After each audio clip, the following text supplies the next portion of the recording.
Hello friends, आज मैं Asansol division के अंतर्गत कंडक्ट करवाए गए जूनियर इंजीनियर के पेपर के सॉल्यूशन देखेंगे। इसलिए वीडियो के लास्ट तक बने रहे एवं वीडियो पसंद आए तो वीडियो को लाइक एवं चैनल को सब्सक्राइब करना ना भूलें। चलिए शुरू करते हैं। सबसे पहले देखेंगे कि यह पेपर ईस्टर्न रेलवे के अंतर्गत जो आसनसोल डिवीज़न आते हैं वहाँ पर पेपर जूनियर इंजीनियर पोस्ट के लिए कंडक्ट करवाया गया था, जो कि CNW मैकेनिकल डिपार्टमेंट के अंतर्गत ये पेपर 25% DPQ कोटा के अंतर्गत पेपर कंडक्ट करवाए गए थे। अगर बात करें एग्ज़ाम डेट का तो अभी हाल ही में 18 फरवरी 2025 को ये पेपर कंडक्ट करवाए गए थे, जिसमें अगर बात करें नंबर ऑफ़ क्वेश्चंस का तो टोटल इस पेपर के अंतर्गत 110 प्रश्न पूछे गए थे, जिसमें कैंडिडेट को केवल 100 प्रश्न का जवाब देना था, जिसके लिए कैंडिडेट को पूरे 2 घंटे का समय दिया गया था। साथ ही साथ इस पेपर की अगर बात करें तो इस पेपर के अंतर्गत किसी भी प्रकार के नेगेटिव मार्किंग का प्रोविज़न नहीं किए गए थे। आगे चलिए देखते हैं कि इस पेपर के अंतर्गत कौन कौन से प्रश्न पूछे गए थे। पहला प्रश्न यहाँ पर पूछे गए थे, soft schedule first maintenance schedule of LHB coaches done after how long time, यानी कितने समय अंतराल के बाद LHB कोच का सॉफ्ट शेड्यूल फर्स्ट कंडक्ट करवाए जाते हैं। तो यहाँ पर हम बात करें सॉफ्ट शेड्यूल फर्स्ट का LHB कोच के केस में तो यह 1.5 ईयर्स या 6 lakh kilometres which ever is earlier, जो भी पहले हो उस बिहाफ पर हम LHB कोच का सॉफ्ट शेड्यूल फर्स्ट कंडक्ट करवाते हैं। तो यहाँ पर जो करेक्ट उत्तर होगा वो ऑप्शन नंबर यहाँ पर B इसका सही उत्तर हो जाएगा। इसके अलावा अगर बात करें जो मेंटेनेंस शेड्यूल्स कंडक्ट करवाए जाते हैं, जिसमें अगर बात करें सॉफ्ट शेड्यूल 2 का तो यह मेनली 3 ईयर्स या 12 लाख किलोमीटर्स जो भी पहले हो उस बिहाफ पर इसका सॉफ्ट शेड्यूल 2 कंडक्ट करवाए जाते हैं। वहीं अगर बात करें सॉफ्ट शेड्यूल 3 का तो यह मेनली 6 ईयर्स या 24 लाख किलोमीटर्स जो भी पहले हो उस बिहाफ पर सॉफ्ट शेड्यूल 3 LHB कोच का कंडक्ट करवाए जाते हैं। इसके अलावा यहाँ पर बात करें अगर डिपो स्तर पर जो डिपो 1 शेड्यूल्स कंडक्ट करवाए जाते हैं LHB कोच का, वह आफ्टर एवरी ट्रिप, प्रत्येक ट्रिप के बाद डिपो 1 शेड्यूल कंडक्ट करवाए जाते हैं। वहीं डिपो 2 की अगर बात करें तो डिपो 2 शेड्यूल्स की तो यह मेनली 30 ± 3 डेज के अंतराल पर इसका डिपो 2 शेड्यूल कंडक्ट करवाए जाते हैं। वहीं डिपो 3 शेड्यूल की अगर बात करें तो यह मेनली 180 ± 15 डेज के अंतराल पर इसका डिपो 3 शेड्यूल कंडक्ट करवाए जाते हैं।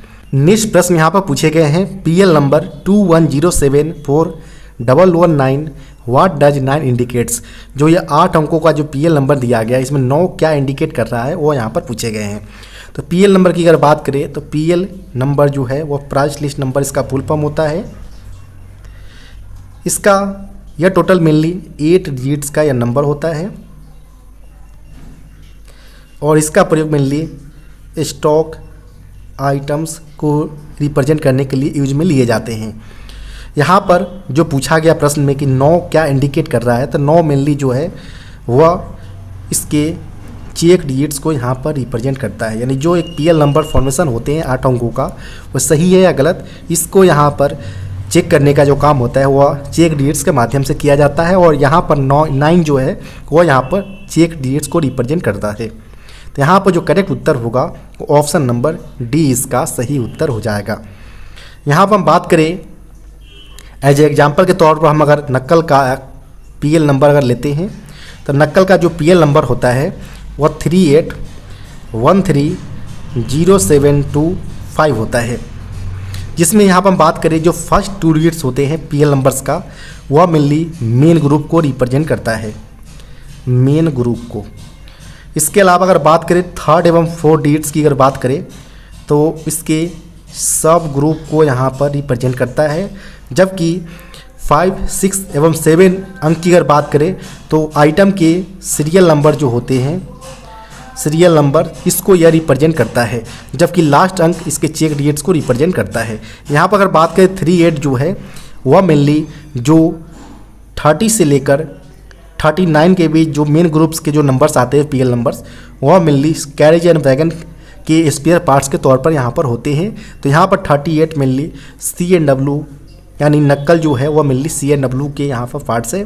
तो यहाँ पर इस प्रकार आप जितने भी जो अंक है टोटल अंक 8 डिजिट्स का कौन कौन से अंक क्या यहाँ पर इंडिकेट करते हैं वो यहाँ पर देख सकते हैं। इसके अलावा यहाँ पर हम बात करें अगर कि जो मेन ग्रुप्स में जो 10 से लेकर 19 तक के जो नंबर्स होते हैं वह mainly diesel loco spares parts को यहाँ पर रिप्रेजेंट करता है, जबकि 20 से लेकर 29 तक की अगर बात करें तो यह mainly electric loco spare parts को यहाँ पर रिप्रेजेंट करता है। इसके अलावा अगर बात करें 30 से लेकर 39 तक के जो मेन ग्रुप्स के PL नंबर्स होते हैं यह mainly CNW carry general wagon parts को रिप्रेजेंट करता है। 40 से लेकर 49 की अगर बात करें तो यह मेनली जो इलेक्ट्रिकल स्पेयर पार्ट्स जो होते हैं इसको यह रिप्रेजेंट करता है।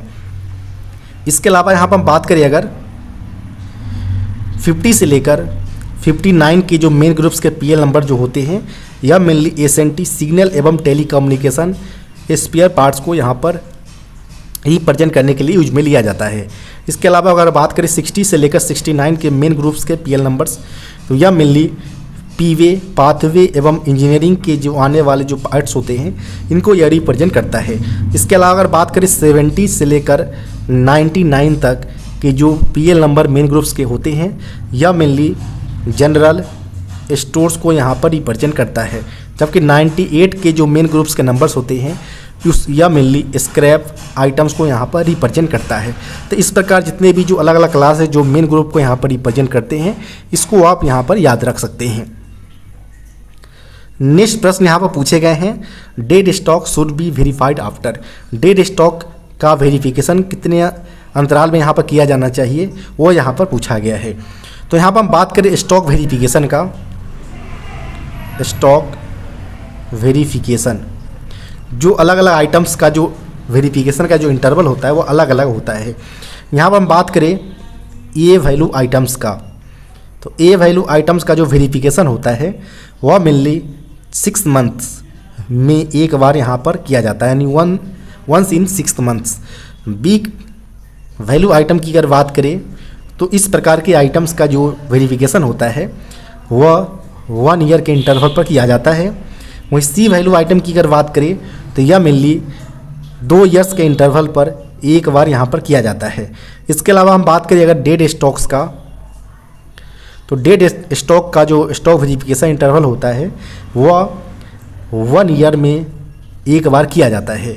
तो यहाँ पर जो पूछा गया था वो डेड स्टॉक के रिगार्डिंग पूछा गया था, तो वंस इन 1 ईयर्स में यहाँ पर इसका स्टॉक वेरिफिकेशन किए जाएंगे। तो यहाँ पर जो करेक्ट उत्तर होगा वो ऑप्शन नंबर यहाँ पर सी करेक्ट उत्तर हो जाएगा।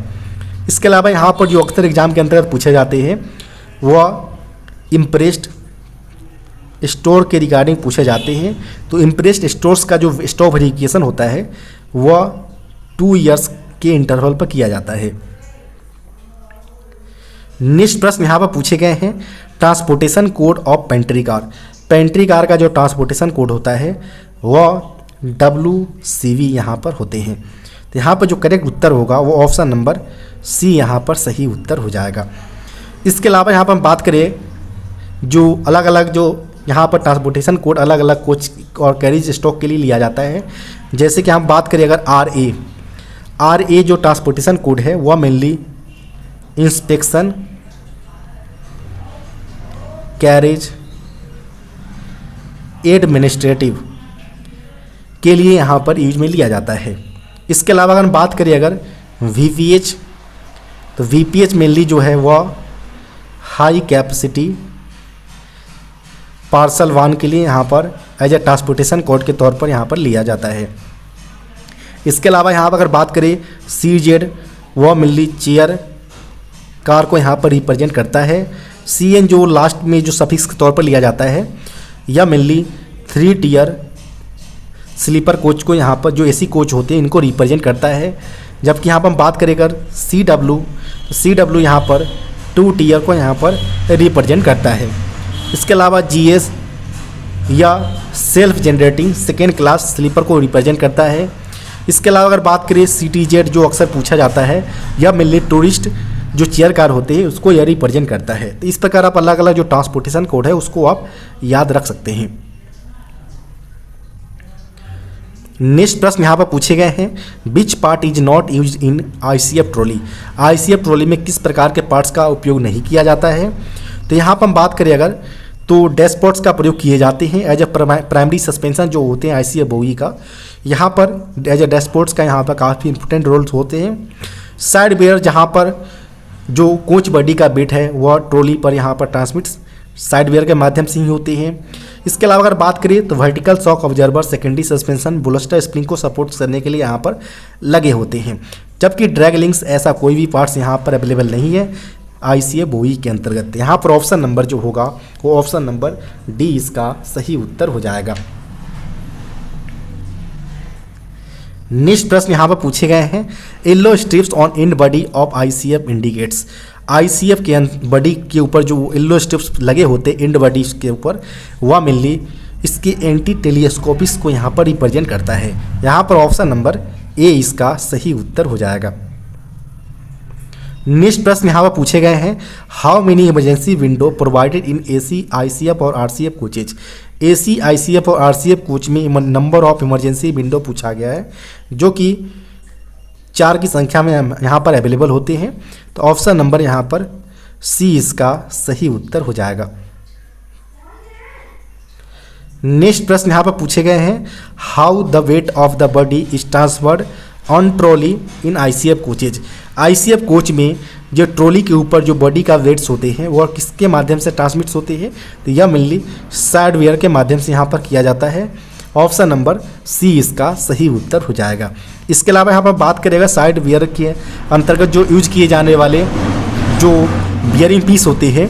तो बियरिंग पीस मेनली अर्धगोलीय शेप का यहाँ पर होता है, जिसका अगर बात करें नए डायमेंशन का, जिसे यहाँ पर हम बात करें बियरिंग पीस के तौर पर यहाँ पर जाना जाता है।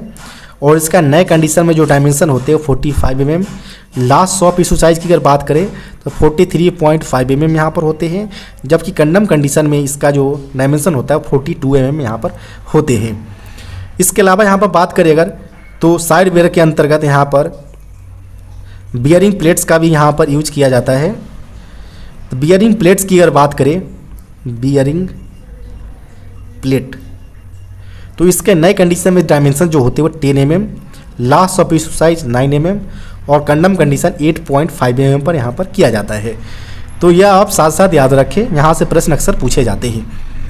नेक्स्ट प्रश्न यहाँ पर पूछे गए हैं, axle load of BOXN S wagon. BOXN S wagon का यहाँ पर एक्सल लोड पूछा गया कितने टन का यहाँ पर होते हैं। तो बॉक्सर वैगन जो है वह इसको मेनली जो डिज़ाइन किए गए थे वह 25 टन एक्सल लोड को यहाँ पर कैरी करने के लिए इस प्रकार के वैगन को यहाँ पर डिज़ाइन किया गया था। इसमें अगर बात करें तो इसमें जो बोगी यूज किया जाता है वह LH 25 टन बोगी यहाँ पर प्रयोग किया जाता है, जिसके इंस्पेक्शन एवं मेंटेनेंस के लिए जो RDSO टेक्निकल पैम्पलेट जो है वह G112 का यहाँ पर प्रयोग किया जाता है। तो यहाँ पर अगर बात करें तो ऑप्शन नंबर डी इसका सही उत्तर हो जाएगा। 25 टन एक्सल लोड यहाँ पर बॉक्सन एस वैगन के लिए यहाँ पर होते हैं। इसके अलावा यहाँ पर बात करें अगर कि जो इसका व्हील डाया की अगर बात करें बॉक्सन एस वैगन का, तो बॉक्सन एस वैगन का व्हील डाया तो यह मेनली 840 mm नए कंडीशन में और 780 mm यहाँ पर कंडम कंडीशन में इसका व्हील डायमीटर यहाँ पर होते हैं। इसके अलावा यहाँ पर हम बात करें अगर बॉक्सन एस वैगन के जो टेयर वेट का, तो टेयर वेट जो होता है यहाँ पर वह 19.85 टन इसका टेयर वेट होता है। जबकि यहाँ पर अगर बात करें पेलोड यानी इसमें जो कमोडिटी मैक्सिमम अमाउंट में लोड किए जा सकते हैं वह 80.15 टन यहाँ पर होते हैं। जब आप टेयर वेट पेलोड कैपेसिटी को ऐड करते हैं तो आपका यहाँ पर ग्रॉस वेट निकल कर आता है, जो कि यहाँ पर 100 टन निकल कर आता है। और चूँकि एक्सल लोड की अगर बात करें तो एक्सल लोड सिंपली जो होता है वो gross weight divided by number of axle यहाँ पर होते हैं। जब आप 100 को और बॉक्सन एस वैगन के अंतर्गत मेनली 4 एक्सल अवेलेबल होते हैं, 2 बॉक्सन एस जो LWLH बोगी होती है, 2 की नंबर्स में यहाँ पर होते हैं। तो इस प्रकार 4 एक्सल को आप जब डिवाइड करेंगे 100 टन्स में, तो आपका जो निकल कर आएगा 25 टन एक्सल लोड यहाँ पर निकल कर आएंगे। इसके अलावा यहाँ पर हम बात करें वॉक्सन एस वैगन के जो अदर डायमेंशंस का, जैसे यहाँ पर हम बात करें लेंथ ओवर हेड स्टॉक, तो यह 9784 mm इसका लेंथ ओवर हेड स्टॉक होते हैं। वहीं लेंथ ओवर कपलर की अगर बात करें तो यह 10,713 mm यहाँ पर लेंथ ओवर कपलर्स होते हैं। इसके अलावा अगर बात करें इसके बोगी सेंटर्स के बीच डिस्टेंसेस का, तो यह 6,524 mm यहाँ पर बोगी सेंटर के बीच डिस्टेंसेस यहाँ पर होते हैं। इसके अलावा यहाँ पर जो सबसे इम्पोर्टेंट जो प्रश्न अक्सर पूछ लिए जाते हैं वॉक्सन एस वैगन के रिगार्डिंग, कि इसका जो वैगन टाइप कोड, जैसे अगर बात करें BCN के लिए जैसे यहाँ पर 30 का प्रयोग किया जाता है, वॉक्सन वैगन HL के लिए यहाँ पर हम बात करें अगर, तो वैगन टाइप कोड 22 का प्रयोग किया जाता है। इसी प्रकार यहाँ पर वॉक्सन एस वैगन के लिए यहाँ पर 24 वैगन टाइप कोड का प्रयोग यहाँ पर किए जाते हैं। तो यहाँ पर अगर बात करें तो इसमें जो क्लास जो यूज किए जाते हैं LWLH25 होगी। इसमें अगर बात करें तो इसमें जो क्लास के टाइप के यहाँ पर CTRB यहाँ पर होते हैं, जिसका टॉर्क वैल्यू की अगर बात करें तो यह 58 kg मीटर इसका होता है। जबकि क्लास E CTRB जो कैसना बोगी में यूज होते हैं, इसमें 40 kg पर मीटर, जो 40 kg मीटर्स यहाँ पर इसके टॉर्क वैल्यू होते हैं। नेक्स्ट प्रश्न यहाँ पर पूछे गए हैं, during full service application brake pipe pressure is drop to. Full service application के दौरान जो यहाँ पर प्रेशर ड्रॉप आउट किए जाते हैं ब्रेक पाइप से, वो कितने kg तक यहाँ पर किए जाते हैं। चूँकि यहाँ पर नॉर्मल कंडीशन के दौरान जो ब्रेक पाइप का प्रेशर जो होते हैं वह यहाँ पर 5 kg पर सेंटीमीटर स्क्वायर तक होता है। जब यह रिड्यूस करके 3.4 kg पर सेंटीमीटर स्क्वायर तक लाया जाता है, तो इस प्रकार के जो ब्रेकिंग जो ड्रॉप्स होते हैं हमारे, उसे फुल सर्विस एप्लीकेशन के तौर पर जाना जाता है। तो यहाँ पर जो करेक्ट उत्तर होगा वो ऑप्शन नंबर डी यहाँ पर सही उत्तर हो जाएगा, 1.5 kg पर सेंटीमीटर स्क्वायर। नेक्स्ट प्रश्न यहाँ पर पूछे गए हैं, what is the riding index of LHB coach. LHB coach का यहाँ पर राइडिंग इंडेक्स पूछा गया है। तो LHB कोच का जो राइडिंग इंडेक्स होता है वह 2.5 से लेकर 2.75 के रेंज में यहाँ पर वेरी करते हैं। यहाँ पर दोनों ऑप्शन दिए गए हैं, तो यहाँ पर आप कमेंट कर सकते हैं यहाँ पर सही उत्तर क्या होने चाहिए। इसके अलावा यहाँ पर बात करें अगर कि ICF कोच का, तो ICF कोच का यहाँ पर जो राइडिंग इंडेक्स होता है वो 3.5 के मैक्सिमम रेंज तक यहाँ पर जाते हैं।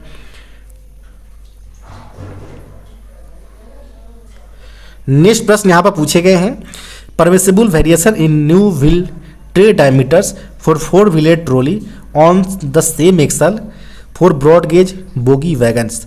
यानी वैगन के केस में यहाँ पर permissible variation new wheel tread diameters में पूछा गया है 4 व्हीलर ट्रॉली के केस में सेम एक्सल के ऊपर। तो यहाँ पर हम बात करें सेम एक्सल के ऊपर, चाहे वह कोच हो चाहे वो वैगन हो, सेम एक्सल के ऊपर इसका जो व्हील ट्रे डायमीटर्स का डिफरेंसेस जो है परमिसिबल वह मैक्सिमम 0.5 mm से ज़्यादा यहाँ पर नहीं होते हैं। यहाँ पर जो करेक्ट उत्तर होगा वो ऑप्शन नंबर यहाँ पर बी इसका सही उत्तर हो जाएगा। इसके अलावा यहाँ पर बात करें अगर कि जो वैगन केस में जो अलग अलग क्राइटेरिया यहाँ पर जो व्हील ट्रे डायमीटर्स में यहाँ पर वेरिएशन अलाउ होते हैं, इसमें यहाँ पर हम बात करें अगर यह 4 व्हीलर ट्रॉली है।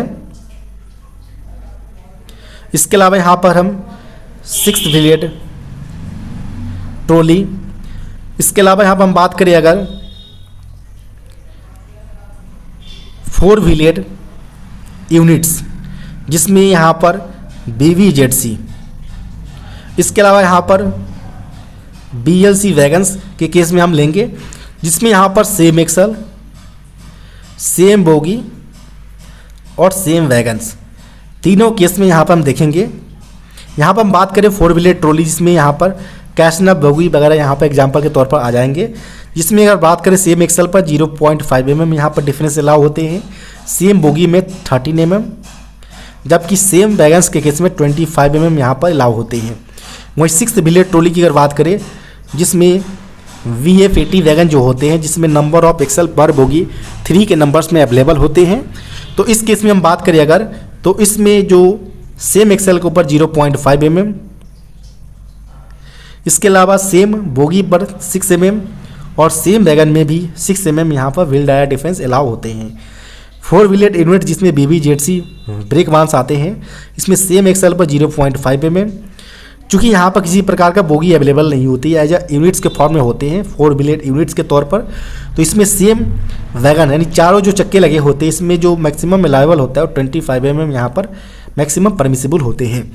BLC वैगन की अगर बात करें तो BLC wagon as a coach के तौर पर यहाँ पर व्हील टायर डिफरेंस अलाउ होते हैं 0.5 mm सेम एक्सेल पर, सेम बोगी पर 5 mm और सेम वैगन में यहाँ पर 13 mm का यहाँ पर व्हील टायर डिफरेंस परमिसिबल यहाँ पर होते हैं। नेक्स्ट प्रश्न यहाँ पर पूछे गए हैं, in accident manual train parting is under. Accident manual के अंतर्गत ट्रेन पार्टिंग्स कौन से क्लास के अंतर्गत आता है, वो यहाँ पर पूछा गया है। तो यहाँ पर हम बात करें अगर कि जो एक्सीडेंट मैनुअल का अगर बात करें तो एक्सीडेंट मैनुअल को टोटल 16 क्लास में 16 क्लास में यहाँ पर डिवाइड किए गए हैं, जो कि अल्फ़ाबेटिकल ऑर्डर में A से लेकर R तक इसको नाम में क्लासिफाई किए गए हैं, जिसमें करंट में I एवं O क्लास को यहाँ पर एलिमिनेट कर दिया गया है। टोटल 16 क्लास यहाँ पर अभी करंट में अवेलेबल है। यहाँ पर अगर बात करें जो प्रश्न में पूछे गए हैं ट्रेन पार्टिंग्स का, तो ट्रेन पार्टिंग मेनली जो है वह क्लास J के अंतर्गत जो failure of engine and rolling stock जो आते हैं, इसके अंतर्गत J5 जो क्लास होते हैं, इनके अंतर्गत ट्रेन पार्टिंग को यहाँ पर पार्टिंग को रखा गया है। तो यहाँ पर जो करेक्ट उत्तर होगा वो ऑप्शन नंबर यहाँ पर C इसका सही उत्तर हो जाएगा। J5 class represent train partings on accident manual. इसके अलावा यहाँ पर अगर देखें अगर जो क्लास A के अंतर्गत यहाँ पर कोलिजन्स को रिप्रेजेंट करता है, यानी जब दो ट्रेन वगैरह यहाँ पर आपस में टकराते हैं तो इस प्रकार के जो एक्सीडेंट्स होते हैं उसे क्लास A के अंतर्गत रखा गया है। जबकि क्लास B में फायर इन ट्रेन में लगने वाली जो आग्स होते हैं इसको क्लास B के अंतर्गत रखा गया है। क्लास C में train running into road traffics में अगर किसी प्रकार से अगर ट्रेन रनिंग करते हैं तो इसको क्लास C के अंतर्गत यहाँ पर इस प्रकार के एक्सीडेंट को रखे गए हैं। जबकि क्लास D को डेलमेंट्स को यहाँ पर रिप्रेजेंट करता है। इसके अलावा जो सबसे इम्पोर्टेंट जो यहाँ पर पूछे जाते हैं वो पूछे जाते हैं इंडिकेटिव एक्सीडेंट के रिगार्डिंग। इंडिकेटिव एक्सीडेंट्स जिसे हिंदी फॉर्म में सांकेतिक दुर्घटना बोला जाता है, इसमें मेनली 3 क्लास को यहाँ पर शामिल किए गए हैं, क्लास F, क्लास G एवं क्लास H। क्लास F के अंतर्गत यहाँ पर एवर्टेड कोलिजन को यहाँ पर रिप्रेजेंट करता है, जबकि क्लास G में ब्रीच ऑफ ब्लॉक रूल्स यहाँ पर क्लास G के अंतर्गत रखा गया है। जबकि क्लास H के अंतर्गत यहाँ पर SPAD signal passing at danger, जब रेड कंडीशंस जब सिग्नल्स होते हैं उस दौरान अगर सिग्नल को यहाँ पर पास थ्रू करता है तो इस प्रकार के यहाँ पर जो फेलियर होते हैं एक्सीडेंट्स होते हैं उसे क्लास H के अंतर्गत रखा जाता है। इसे शॉर्ट फॉर्म में स्पेड बोला जाता है। तीनों कंपाउंड फॉर्म में यहाँ पर इंडिकेटिव एक्सीडेंट जिसे सांकेतिक दुर्घटना के तौर पर जाना जाता है। इसके अलावा यहाँ पर बात करिए अगर तो इक्विपमेंट फेलियर के अंतर्गत टोटल 4 क्लास को रखा गया है, क्लास J, K, L एवं M। क्लास J में failure of engine and rolling stock को रखा गया है। क्लास K के अंतर्गत यहाँ पर फेलियर ऑफ पीवे। क्लास L के अंतर्गत फेलियर ऑफ इलेक्ट्रिकल इक्विपमेंट्स, जबकि क्लास M के अंतर्गत फेलियर ऑफ एसएनटी के अंतर्गत होने वाले फेलियर्स को क्लास M के अंतर्गत यहाँ पर क्लासीफाई किए गए हैं। इसके अलावा क्लास P के अंतर्गत कैजुअलिटी जो होते हैं उसको यहाँ पर रिप्रेजेंट करता है। नेक्स्ट प्रश्न यहाँ पर पूछे गए हैं, newly built BLC containers wagons first POH periodicity is. नए बने BLC कंटेनर वैगन्स का पहला जो पीरियोडिक ओवरहॉलिंग का जो आवधिकता है वो कितने अंतराल पर कराए जाते हैं वो यहाँ पर पूछा गया है। तो यहाँ पर हम बात करें अगर BLC इसे फुल फॉर्म में बोगी लो प्लेटफॉर्म कंटेनर वैगन के तौर पर जाना जाता है। इसका पीरियोडिक ओवरहॉलिंग की अगर बात करें तो नए कंडीशन में, न्यूली बिल्ट कंडीशन में इसे 6 ईयर के अंतराल पर कराया जाता है या न्यूली बिल्ट केस में यहाँ पर होते हैं। जबकि सब्सिक्वेंट पीरियड में इस प्रकार के वैगन्स का जो पीरियोडिक ओवरहॉलिंग है वो 4.5 ईयर्स के इंटरवल पर कराए जाते हैं। जबकि ROH की अगर बात करें रूटीन ओवरहॉलिंग का, तो यह मेनली 18 मंथ्स के अंतराल पर इसका ROH रूटीन ओवरहॉलिंग किया जाता है। तो यहाँ पर जो करेक्ट उत्तर होगा वो ऑप्शन नंबर यहाँ पर 6 ईयर्स इसका सही उत्तर हो जाएगा, ऑप्शन नंबर सी। इसके अलावा अगर बात करें हम BLC वैगन्स का, तो BLC वैगन्स जो 1 यूनिट जो है वो 5 कार्स के साथ मिलकर यहाँ पर फॉर्मेशंस होते हैं।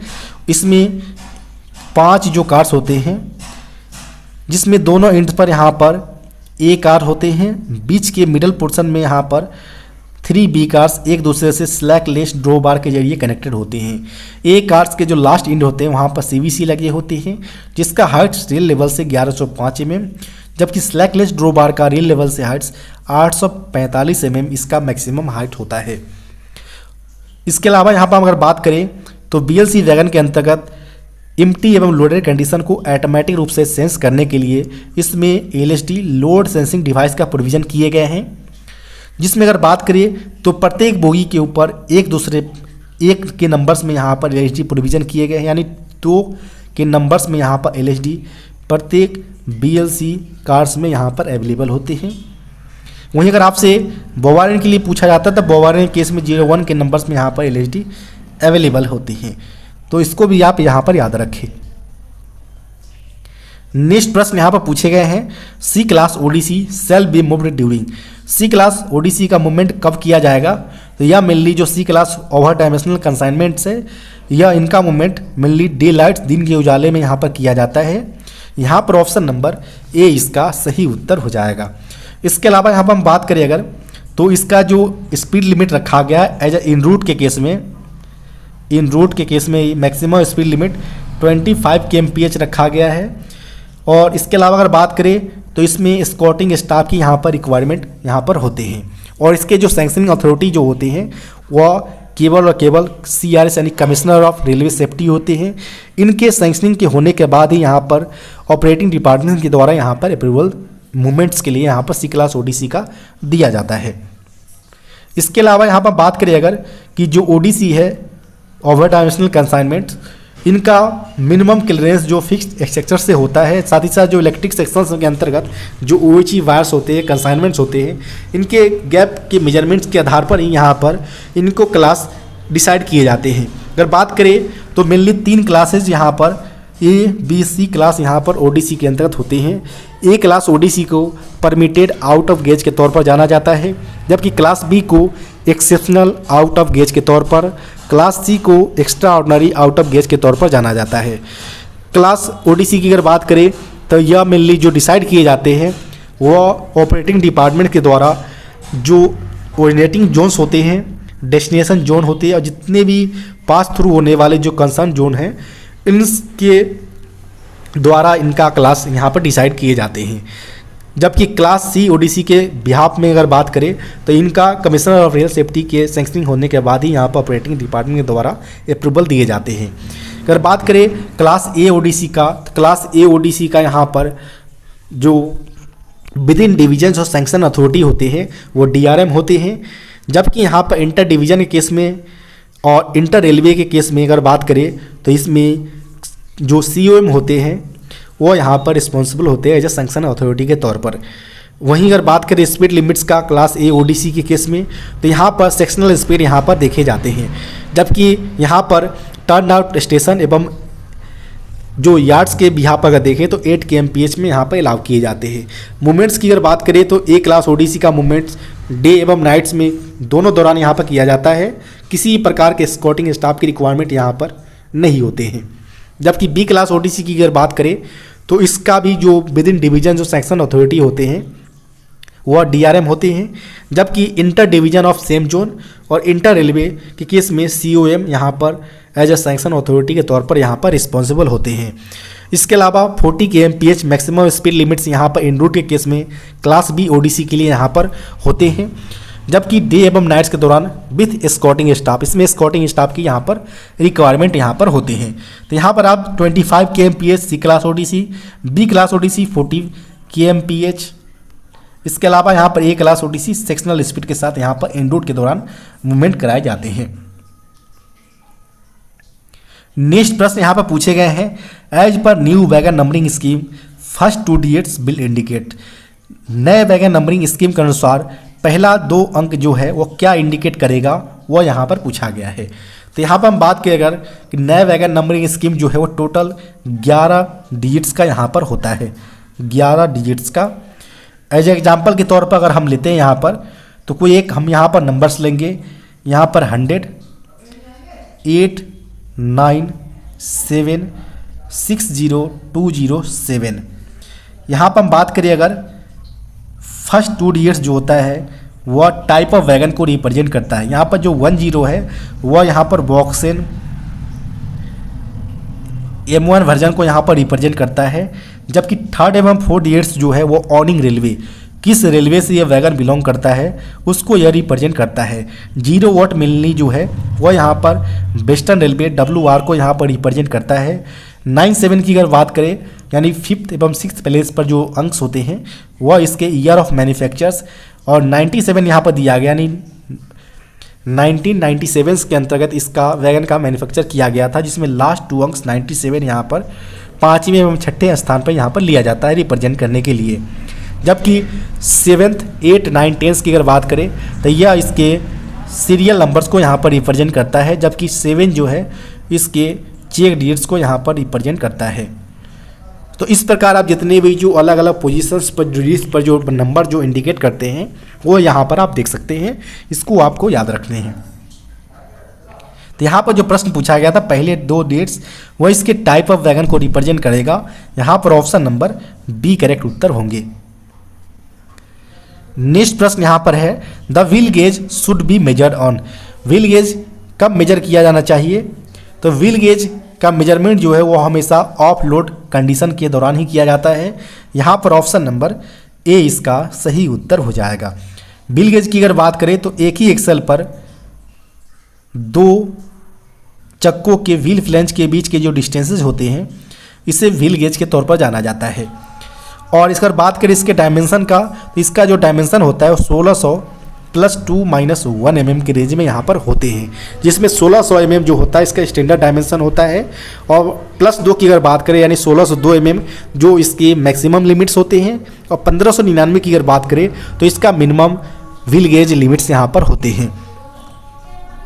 नेक्स्ट प्रश्न यहाँ पर पूछे गए हैं, permissible maximum flat surface on tread broad gauge wagon. Broad gauge wagons में मैक्सिमम फ्लैट सरफेस पूछा गया है। तो फ्लैट सरफेस की अगर बात करें तो कोच के केस में यह 50 mm, जबकि वैगन के केस में यह 60 mm का यहाँ पर परमिसिबल मैक्सिमम फ्लैट सरफेस यहाँ पर अलाउ किए जाते हैं। प्रश्न में वैगन के लिए पूछा गया था, तो यहाँ पर 60 mm इसका सही उत्तर हो जाएगा। ऑप्शन नंबर यहाँ पर बी इसके सही उत्तर होंगे। नेक्स्ट प्रश्न यहाँ पर पूछे गए हैं, if in air break stocks BPC becomes invalid if the rake is stable in any examination yard more than dash। यानी यहाँ पर बोला गया है कि एयर ब्रेक स्टॉक के केस में ब्रेक पावर सर्टिफिकेट इनवैलिड होते हैं यदि रेक को स्टेबल किया जाता है एनी एग्जामिनेशन यार्ड, किसी भी एग्जामिनेशन यार्ड में मोर देन 24 आवर्स। किसी भी एग्जामिनेशन यार्ड में अगर एयर ब्रेक स्टॉक को यहाँ पर स्टेबल किया जाता है तो उस केस में ब्रेक पावर सर्टिफिकेट जो है वो यहाँ पर more than 24 hour stable case में यहाँ पर इनवैलिड हो जाते हैं। तो यहाँ पर जो करेक्ट उत्तर होगा वो ऑप्शन नंबर यहाँ पर ए इसका सही उत्तर हो जाएगा।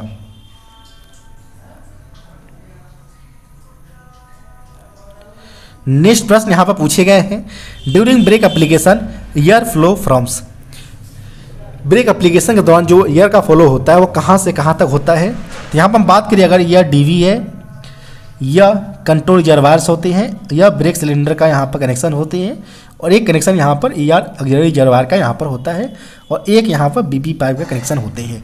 जब भी यहाँ पर किसी प्रकार से BP पाइप में प्रेशर ड्रॉप किए जाते हैं तो CR pressure as a reference pressure के तौर पर यहाँ पर DB को सेंस कराता है और यहाँ पर ब्रेक एप्लीकेशन होना शुरुआत हो जाते हैं। यहाँ पर अगर बात करें अगर, तो इस दौरान यहाँ पर ब्रेक एप्लीकेशन के दौरान यहाँ पर जो ER का प्रेशर है वह यहाँ पर ब्रेक सिलेंडर में जाना स्टार्ट हो जाते हैं, और इस दौरान यहाँ पर किसी प्रकार का कनेक्शन ब्रेक पाइप से यहाँ पर नहीं होते हैं। तो यहाँ पर जो करेक्ट उत्तर होगा ER2 ब्रेक सिलेंडर, यहाँ पर ऑप्शन नंबर ए इसका सही उत्तर हो जाएगा। नेक्स्ट प्रश्न यहाँ पर पूछे गए हैं, the following are not in penalties under discipline and appeal laws 1968।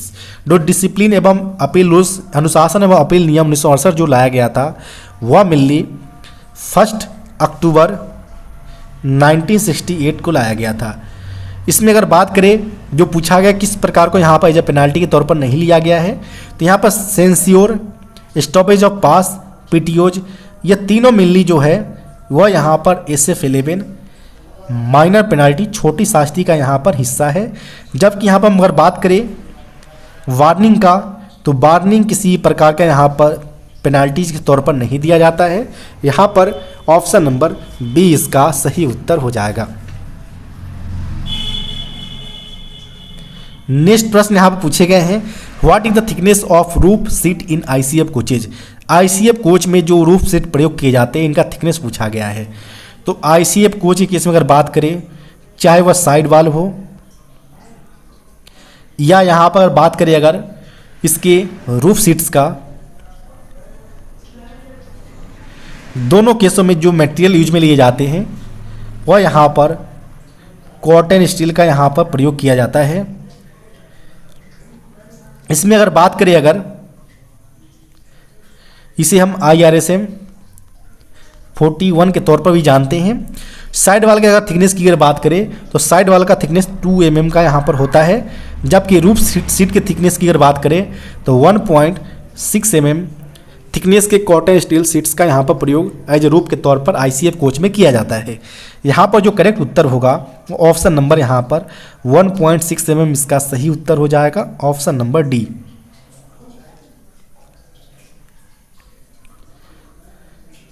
Next यहाँ प्रश्न पूछे गए हैं, which IDSO technical pamphlets is referred to find instructions for inspection and maintenance of casnub bogie. Casnub bogie के इंस्पेक्शन और maintenance के लिए जो इंस्ट्रक्शंस फाइंड किए जाते हैं वो कौन से IDSO टेक्निकल पैम्पलेट से यहाँ पर संदर्भित है, वो यहाँ पर पूछा गया है। तो यहाँ पर हम बात करें अगर कि जो कैसना बोगी के इंस्पेक्शन और मेंटेनेंस के लिए जो IDSO टेक्निकल पैम्पलेट्स यूज किए जाते हैं वह यहाँ पर G95 का यहाँ पर प्रयोग किया जाता है। यहाँ पर जो करेक्ट उत्तर होगा तो ऑप्शन नंबर यहाँ पर डी इसका सही उत्तर हो जाएगा। इसके अलावा यहाँ पर अगर बात करें G97 का, तो यह year brake system for freight stock को यहाँ पर रिप्रेजेंट करता है। इसके अलावा भी कई सारे जो इंपॉर्टेंट जो IDSO टेक्निकल पैम्पलेट्स जो अक्सर एग्जाम के अंतर्गत पूछे जाते हैं, जैसे कि अगर बात करें G70 का, तो G70 बॉक्सर बैगन के लिए यहाँ पर यूज किए जाते हैं। G73 बोवारन बैगन्स के लिए होते हैं। G76 CBC4 open line staffs, G80 CBC4 workshop staff, G81 CTRV fitted on casnub bogie, G86 BTPGLN जो liquefied petroleum gas tank wagons होते हैं, इसके इंस्पेक्शन और मेंटेनेंस के लिए G86 का प्रयोग किया जाता है। जबकि G90 की अगर बात करें तो G90 का प्रयोग BTPN वैगन्स के लिए किया जाता है। G92 स्लैक एग्जिस्टर, जिसमें अगर बात करें फ्रेट स्टॉक का तो IRSA 600 एवं IRSA 750 का प्रयोग यहाँ पर एज स्लैक एग्जिस्टर के तौर पर फ्रेट स्टॉक में किया जाता है, जिसके लिए जो IDSO टेक्निकल पैम्पलेट्स है वो G92 का प्रयोग किए जाते हैं। वहीं अगर बात करें G100 का, तो G100 as automatic twist lock के मेंटेनेंस के लिए यहाँ पर यूज किए जाते हैं, जिसका प्रयोग यहाँ पर BLC वैगन्स में कंटेनर को लॉक एवं अनलॉक करने के लिए यहाँ पर किया जाता है। जबकि G112 की अगर बात करें तो इसमें BLC वैगन में यूज किए जाने वाले जो LCCF 20C बोगी होते हैं इनका।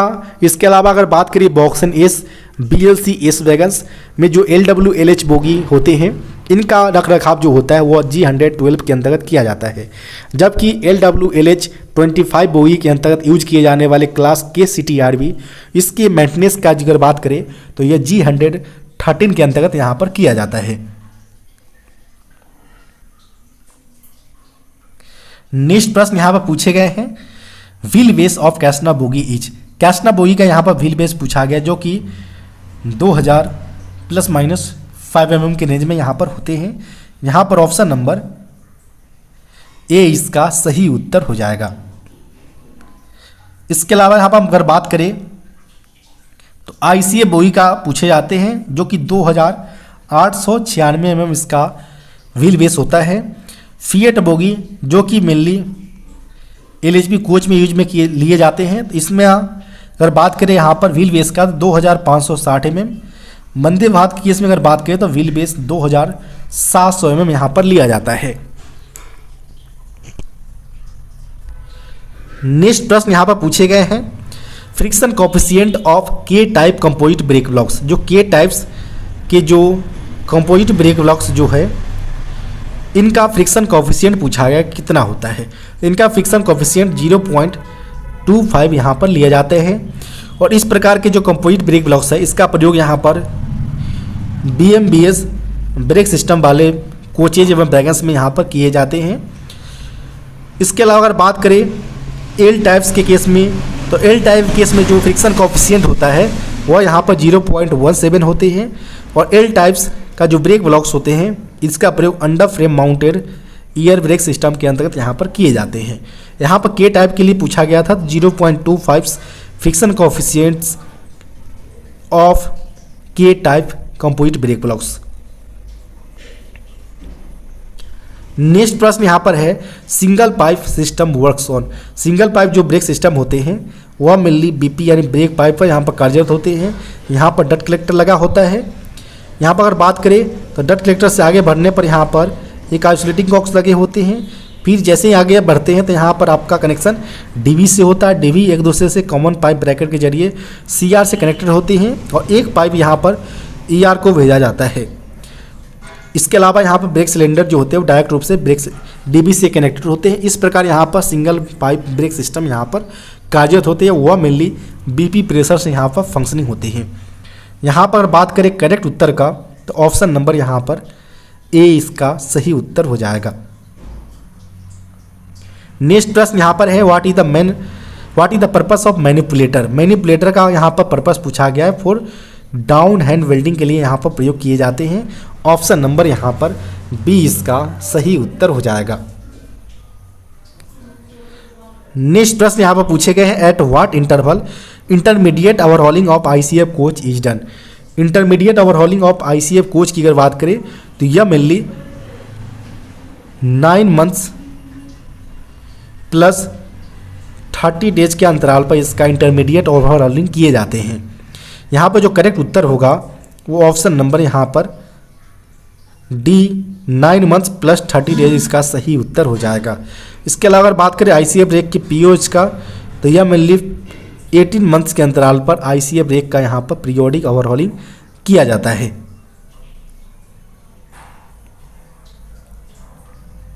नेक्स्ट प्रश्न यहाँ पर पूछे गए हैं, what do you mean by FRP।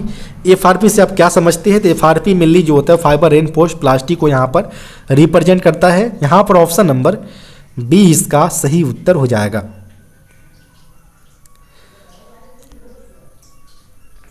Next प्रश्न यहाँ पर पूछे गए हैं, where has been distraction tube provided in ICF और RCF कोचेज। ICF और RCF कोच में कहाँ पर डिस्ट्रैक्शन ट्यूब यहाँ पर प्रोवाइडेड होते हैं। तो डिस्ट्रैक्शन ट्यूब की अगर बात करें तो यह मेनली मेन हेड स्टॉक एवं ऑक्सिलरी हेड स्टॉक के बीच या डिस्ट्रैक्शन ट्यूब यहाँ पर प्रोवाइडेड होते हैं। तो यहाँ पर जो करेक्ट उत्तर होगा वो ऑप्शन नंबर यहाँ पर बी इसका सही उत्तर हो जाएगा, between main head stock and auxiliary head stocks. इसके अलावा यहाँ पर जो अक्सर एग्जाम के अंतर्गत प्रश्न पूछे जाते हैं, ICF buffer plunger is made of. जो ICF बफर प्लंजर जो होते हैं वो किसका बना होता है। तो वह मेनली कास्ट स्टील का यहाँ पर बना होता है। इसके अलावा यहाँ पर अगर बात करें बफर प्लंजर या कास्ट स्टील का यहाँ पर होते हैं, जबकि डायमीटर जो बफर प्लंजर का यहाँ पर होता है डाया वो 457 mm का यहाँ पर डायमीटर यूज किए जाते हैं। जबकि यहाँ पर अगर बात करें standard buffer projection from head stock का, standard buffer projection head stock का 635 mm, minimum buffer projection from head stock की अगर बात करें तो यह 584 mm यहाँ पर होते हैं। जबकि यहाँ पर अगर बात करें distance between two buffers at one ends, एक इंच पर दो बफर्स के बीच के डिस्टेंस जो होते हैं वो 1956 mm यहाँ पर होते हैं। जबकि मैक्सिमम बफर प्लंजर स्टॉक की अगर बात करें तो यह 127 mm यहाँ पर मैक्सिमम बफर प्लंजर स्टॉक के तौर पर लिया जाता है।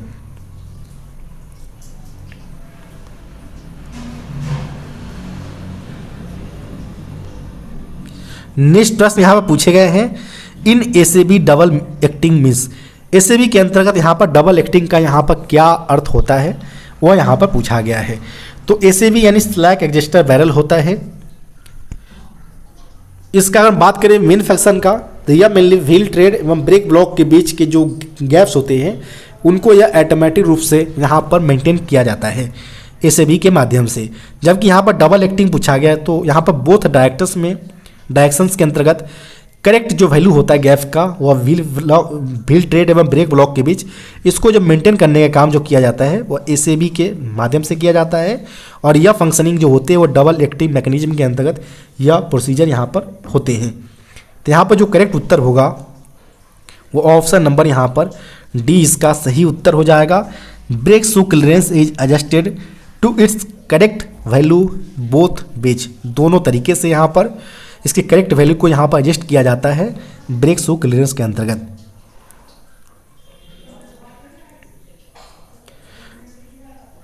इसके अलावा यहाँ पर बात करें अगर तो इसके अंतर्गत यहाँ पर ए डायमेंशन होते हैं।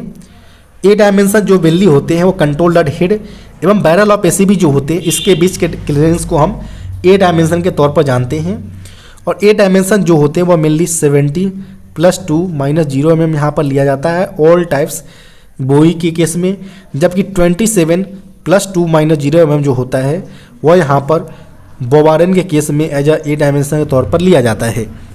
वहीं ई डायमेंशन की अगर बात करें तो ई डायमेंशन मेनली जो है वह cut mark made on spindles एवं प्रोटेक्शन ट्यूब के बीच जो डिस्टेंसेज होते हैं इसको ई डायमेंशन के तौर पर यहाँ पर जाना जाता है। और यहाँ पर अगर बात करें तो IRSA के लिए जो यहाँ पर ई डायमेंशन यहाँ पर होते हैं IRSA सेलेक्ट रजिस्टर 600 के लिए तो यह 555 से लेकर 575 mm के रेंज में यहाँ पर ई डायमेंशन होते हैं। जबकि यहाँ पर अगर बात करें IRSA 750 जिसका प्रयोग यहाँ पर BCNHL एवं बॉक्स NHL वैगन के लिए किया जाता है, इस केस में यहाँ पर जो ई डायमेंशन होते हैं वह 560 ± 25 mm यहाँ पर इसका डायमेंशन होता है। और इसके अलावा अक्सर ये भी प्रश्न पूछा जाता है कि जब कंट्रोल्ड हेड जो एसएबी के है उसको जब एक राउंड रोटेट किया जाता है तो इसमें जो डिस्टेंस मूवमेंट होते हैं वह 2 mm का डिस्टेंस मूवमेंट यहाँ पर आफ्टर 1 राउंड रोटेशन के बाद देखा जाता है।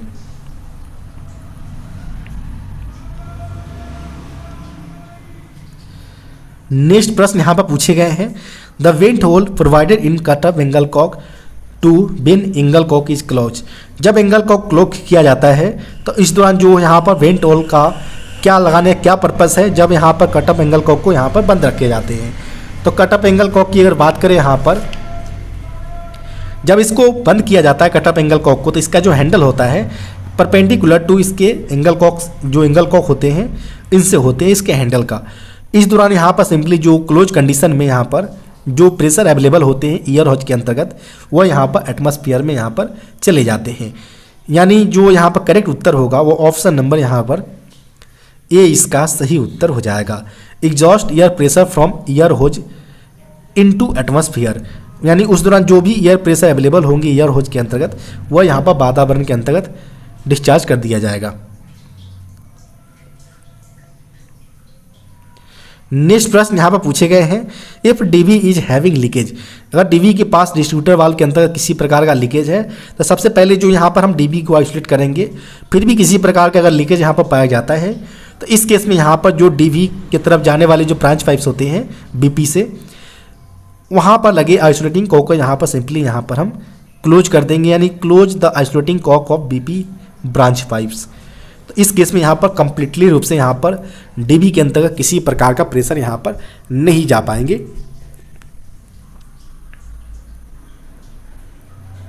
नेक्स्ट प्रश्न यहाँ पर पूछे गए हैं, air hose pipe are connected to. Air hose pipe किससे कनेक्टेड होते हैं? तो यह मेनली जो है वो बीपी एवं एफपी यानी फीड पाइप एवं ब्रेक पाइप दोनों से यहाँ पर कनेक्टेड होते हैं। तो यहाँ पर जो करेक्ट उत्तर होगा वो ऑप्शन नंबर सी इसका सही उत्तर हो जाएगा, brake pipe and feed pipe of angle cocks. इसके अलावा यहाँ पर बात करें एयर होज की लेंथ का, तो यह मेनली 660 प्लस माइनस 6 mm यहाँ पर एयर होज पाइप का यहाँ पर लेंथ होता है।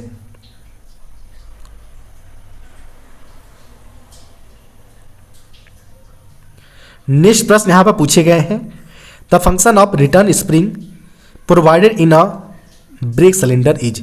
ब्रेक सिलेंडर में रिटर्न स्प्रिंग्स प्रोवाइड करने का क्या फंक्शन है वह यहाँ पर पूछा गया है। तो जब भी यहाँ पर अगर बात करिए कि कोई एक ब्रेक सिलेंडर है, यहाँ पर आप पिस्टन देख पा रहे होंगे, इस प्रकार से यहाँ पर स्प्रिंग्स जब भी यहाँ पर बीपी पाइप से प्रेशर जाते हैं तो इस प्रकार यहाँ पर यह संपूर्ण रूप से यहाँ पर मूवमेंट होते हैं, जिससे यहाँ पर पिस्टन निकलकर यहाँ पर ब्रेक अप्लाई होते हैं। जैसे यहाँ पर ब्रेक किंग को यहाँ पर हम रिलीज करते हैं तो इस दौरान हमारा बीपी का प्रेशर रिलीज होता है। पुनः यह वापस खाली हो जाने के केस में यहाँ पर स्प्रिंग एक्सपेंड होकर पुनः अपने वापस डायरेक्शंस में आते हैं, जिससे यहाँ पर पिस्टन स्ट्रोक पुनः वापस वो अपने ब्रेक सिलेंडर के अंतर्गत वह चले जाते हैं। तो यानी जो रिटर्न स्प्रिंग का जो मेन फंक्शन होता है to retract the piston inside the cylinder, cylinder के अंतर्गत अंदर पिस्टन को पुनः वापस यहाँ पर करने के लिए यहाँ पर रिटर्न स्प्रिंग का प्रोविजन किए गए हैं। नेक्स्ट प्रश्न यहाँ पर पूछे गए हैं, what is the means of anti climbing. Anti climbing का क्या अर्थ है? यहाँ पर एंटी क्लाइंबिंग का यहाँ पर अर्थ है protection against climbing of one coach to another coach in case of accidents. जब भी यहाँ पर कोचेज या वैगन्स का यहाँ पर मोस्टली अगर देखा जाए तो जो एंटी क्लाइंबिंग फीचर्स है वो एलएचबी कोच जो है, जिसमें इस टाइप का सीबीसी सेंटर बफर कपलर लगे हैं, इसमें एंटी क्लाइंबिंग फीचर्स यहाँ पर अवेलेबल है। जब भी इस प्रकार के कोचेज में यहाँ पर कोई एक्सीडेंट्स वगैरह होते हैं तो इस केस में यहाँ पर एक दूसरे ऊपर कोच एक दूसरे पर नहीं चढ़ पाते हैं। तो यहाँ पर जो करेक्ट उत्तर होगा वो ऑप्शन नंबर यहाँ पर ए इसका सही उत्तर हो जाएगा। नेक्स्ट प्रश्न यहाँ पर है, while is strictly prohibited on. While को सख्त रूप से यहाँ पर प्रोहिबिटेड किए गए हैं कपलर, हेड, नक्कल एवं लॉक ऑफ सीबीसी। तीनों केसों में यहाँ पर वाइल को यहाँ पर सख्त रूप से यहाँ पर मना किया गया है। ऑप्शन नंबर यहाँ पर सी करेक्ट उत्तर हो जाएगा। नेक्स्ट प्रश्न यहाँ पर पूछे गए हैं, which type brake system external slack adjuster have been eliminated. किस प्रकार के ब्रेक सिस्टम के अंतर्गत यहाँ पर एक्सटर्नल स्लैक एग्जिस्टर को यहाँ पर समाप्त कर दिया गया है। तो जो पहले जो एसएबी का प्रोविजन किए गए थे उसमें यहाँ पर एक्सटर्नल स्लैक एग्जिस्टर का प्रोविजन यहाँ पर था, लेकिन जो करंट में अगर बात करें तो बीएमबीसी चाहे वो आईसीएफ कोच हो या बीएमबीएस की अगर बात करें बोगी माउंटेड ब्रेक सिस्टम जो कि यहाँ पर फ्रेट स्टॉक गुड्स स्टॉक के अंतर्गत है, इस प्रकार के अंतर्गत यहाँ पर एक्सटर्नल स्लैक एग्जिस्टर सिस्टम यानी एसएबी का प्रोविजन यहाँ पर समाप्त कर दिया गया है। यहाँ पर जो ब्रेक सिलेंडर है वो इनबिल्ट्स यहाँ पर मैकेनिज्म के साथ यहाँ पर आते हैं। तो यहाँ पर जो करेक्ट उत्तर होगा ऑप्शन नंबर ए बीएमबीसी इसका सही उत्तर हो जाएगा। नेक्स्ट प्रश्न यहाँ पर पूछे गए हैं, name the type of coupling used in BLC wagon. BLC wagon में प्रयोग किए जाने वाले यूज किए जाने वाले टाइप ऑफ कपलिंग का नाम पूछा गया है।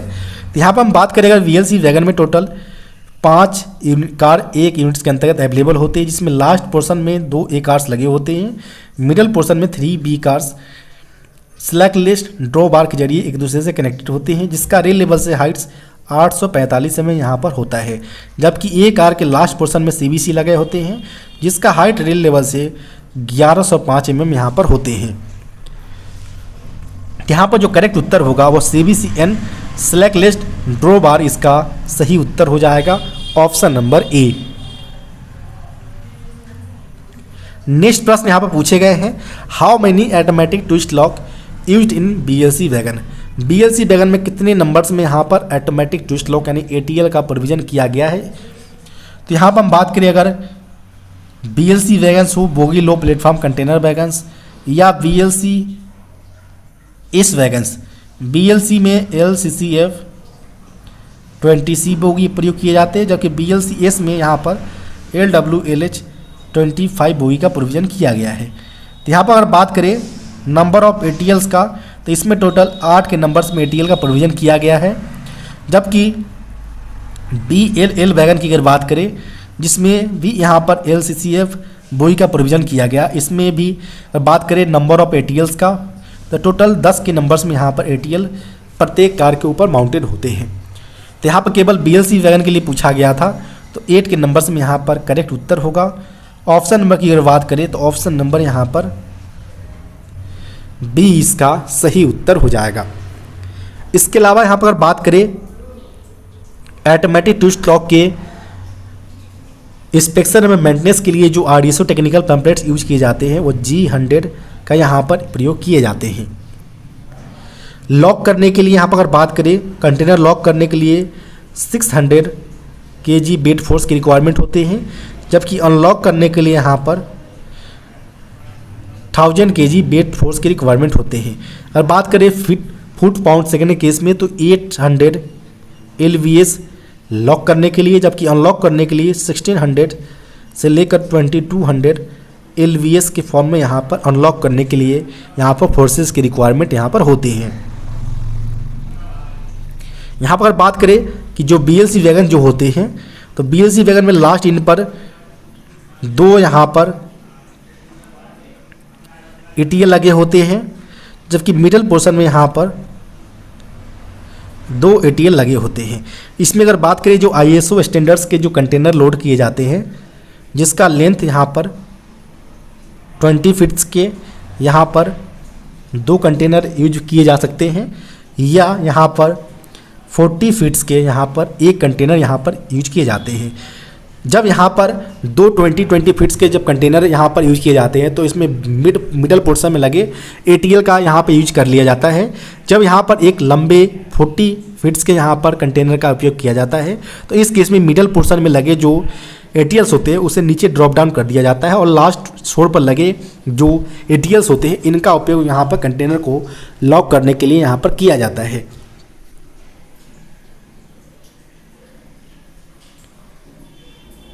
नेक्स्ट प्रश्न यहाँ पर पूछे गए हैं, SWTR what do you mean of SWTR।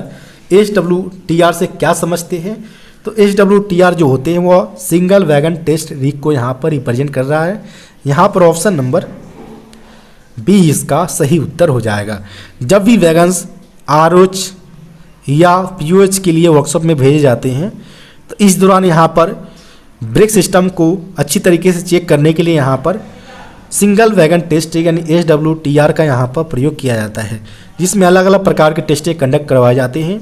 जिसमें अगर बात करें मेन जो वर्किंग ऑफ DB को सेंस करने के लिए यूज किया जाता है, इसमें सेंसिटिविटी टेस्ट, इनसेंसिटिविटी टेस्ट, इस प्रकार के टेस्ट यहाँ पर SWTR के माध्यम से ही किया जाता है। नेक्स्ट प्रश्न यहाँ पर पूछे गए हैं, centre pivots does not transmits any. जो सेंटर पिवेट्स होते हैं क्या ट्रांसमिट्स यहाँ पर नहीं करते हैं। तो सेंटर पिवेट्स मेनली जो होते हैं सेंटर पिवेट पिन वह यहाँ पर हॉरिजेंटल लोड को यहाँ पर ट्रांसमिट्स करते हैं। इसके अलावा यहाँ पर अगर बात करें ट्रैक्टिव एंड ब्रेकिंग फोर्स को यहाँ पर यह ट्रांसमिट्स करते हैं। इसके अलावा यहाँ पर अगर बात करें वर्टिकल फोर्स का, तो वर्टिकल फोर्स किसी प्रकार से यहाँ पर सेंटर पिवेट पिन के माध्यम से ट्रांसमिट नहीं किए जाते हैं। यहाँ पर ऑप्शन नंबर डी इसका सही उत्तर हो जाएगा। नेक्स्ट प्रश्न यहाँ पर है, coaching stock accident involving human life inquiry by. ऐसा कोचिंग स्टॉक एक्सीडेंट्स जिसमें ह्यूमन लाइफ यहाँ पर शामिल हो, तो इस प्रकार के जो एक्सीडेंट्स होते हैं इनका inquiry CRS commissioner of rail safety के माध्यम से किया जाता है। यहाँ पर ऑप्शन नंबर डी इसका सही उत्तर हो जाएगा। और कमिश्नर ऑफ रेल सेफ्टी की अगर बात करें तो यह mainly ministry of civil aviation के अंतर्गत यह कार्यरत है। नेक्स्ट प्रश्न यहाँ पर है, for finding what defects UST is done. किस प्रकार के डिफेक्ट्स को यहाँ पर फाइंड करने के लिए यूएसटी टेस्ट यानी अल्ट्रासोनिक टेस्ट का यहाँ पर कंडक्ट किए जाते हैं। तो यूएसटी यानी अल्ट्रासोनिक टेस्ट, और इसको मेनली जो इंटरनल क्रैक्स जो होते हैं एक्सेल के ऊपर, इसको फाइंड आउट करने के लिए यहाँ पर यूएसटी टेस्ट को यहाँ पर कंडक्ट करवाए जाते हैं। तो यहाँ पर internal cracks available on Excel.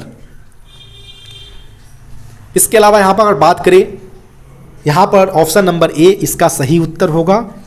और इस प्रकार के जो यहाँ पर जो टेस्टेड होते हैं, जैसे नॉन मेनली यहाँ पर एनडीटी टेस्ट होता है, नॉन डिस्ट्रक्टिव टेस्ट, जिसमें यूएसटी टेस्ट यहाँ पर होते हैं।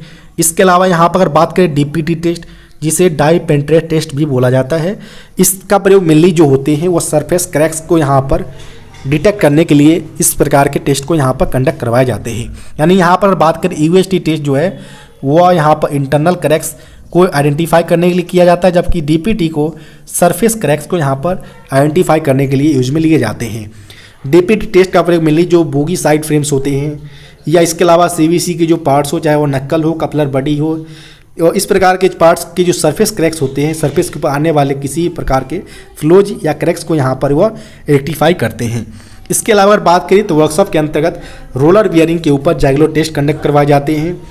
और एलएचवी कोच के अंतर्गत व्हील डिस्क के ऊपर सरफेस डिफेक्ट को आइडेंटिफाई करने के लिए ईसीए टेस्ट, एडी करंट अरे टेस्ट का यहाँ पर कंडक्ट किए जाते हैं। जबकि इसके अलावा अगर बात करें तो मैग्ना फ्लक्स टेस्ट, जिसे मैग्नेटिक पार्टिकल इंस्पेक्शन के तौर पर भी जाना जाता है, इसके अंतर्गत मेनली जो है वो मैग्नेटिक फील्ड एवं आयरन ऑक्साइड का प्रयोग किया जाता है। और इस प्रकार के टेस्ट जो होते हैं वो मेनली फेरोमैग्नेटिक मटेरियल्स की आने वाले किसी प्रकार के फ्लोज क्रैक्स को यहाँ पर आइडेंटिफाई करने के लिए मैग्ना फ्लक्स टेस्ट का प्रयोग किए जाते हैं।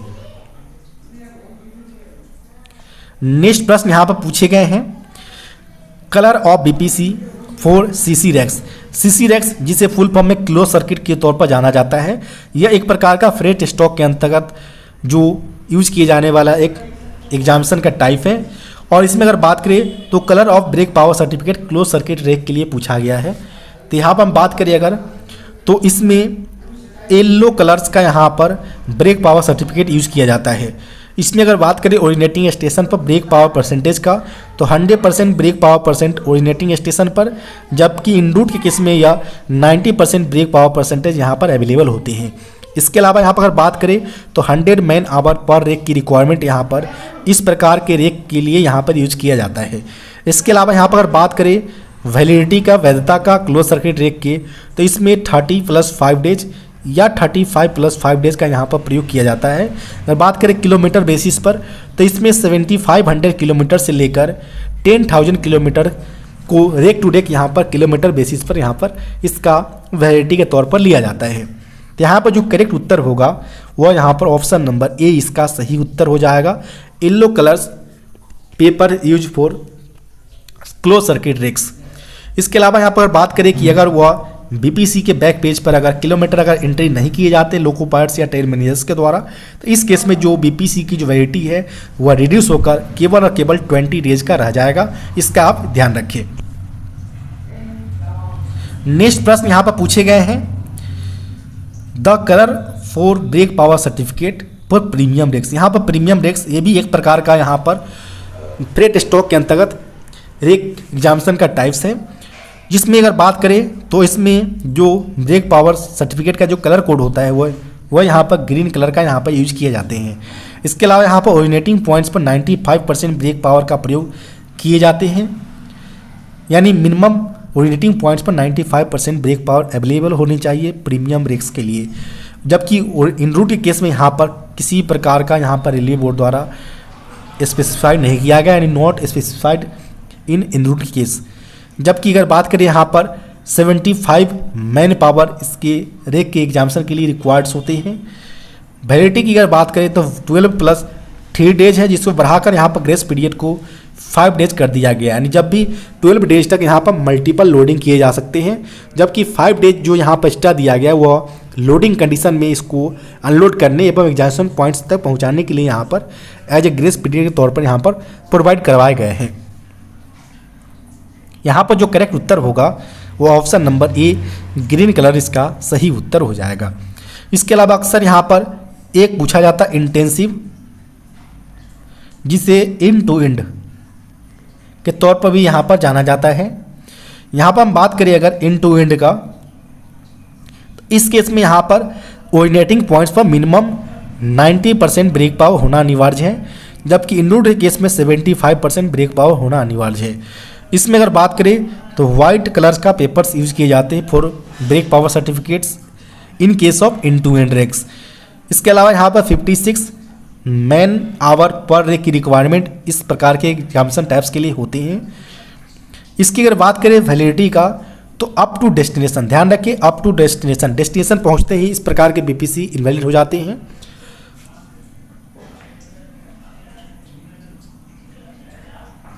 नेक्स्ट प्रश्न यहाँ पर पूछे गए हैं, during brake release air from brake cylinder goes to, brake releasing के दौरान जो एयर ब्रेक सिलेंडर से वो एटमॉस्फेयर वातावरण में चले जाते हैं।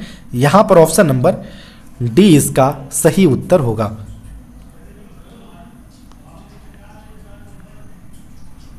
नेक्स्ट प्रश्न यहाँ पर पूछे गए हैं,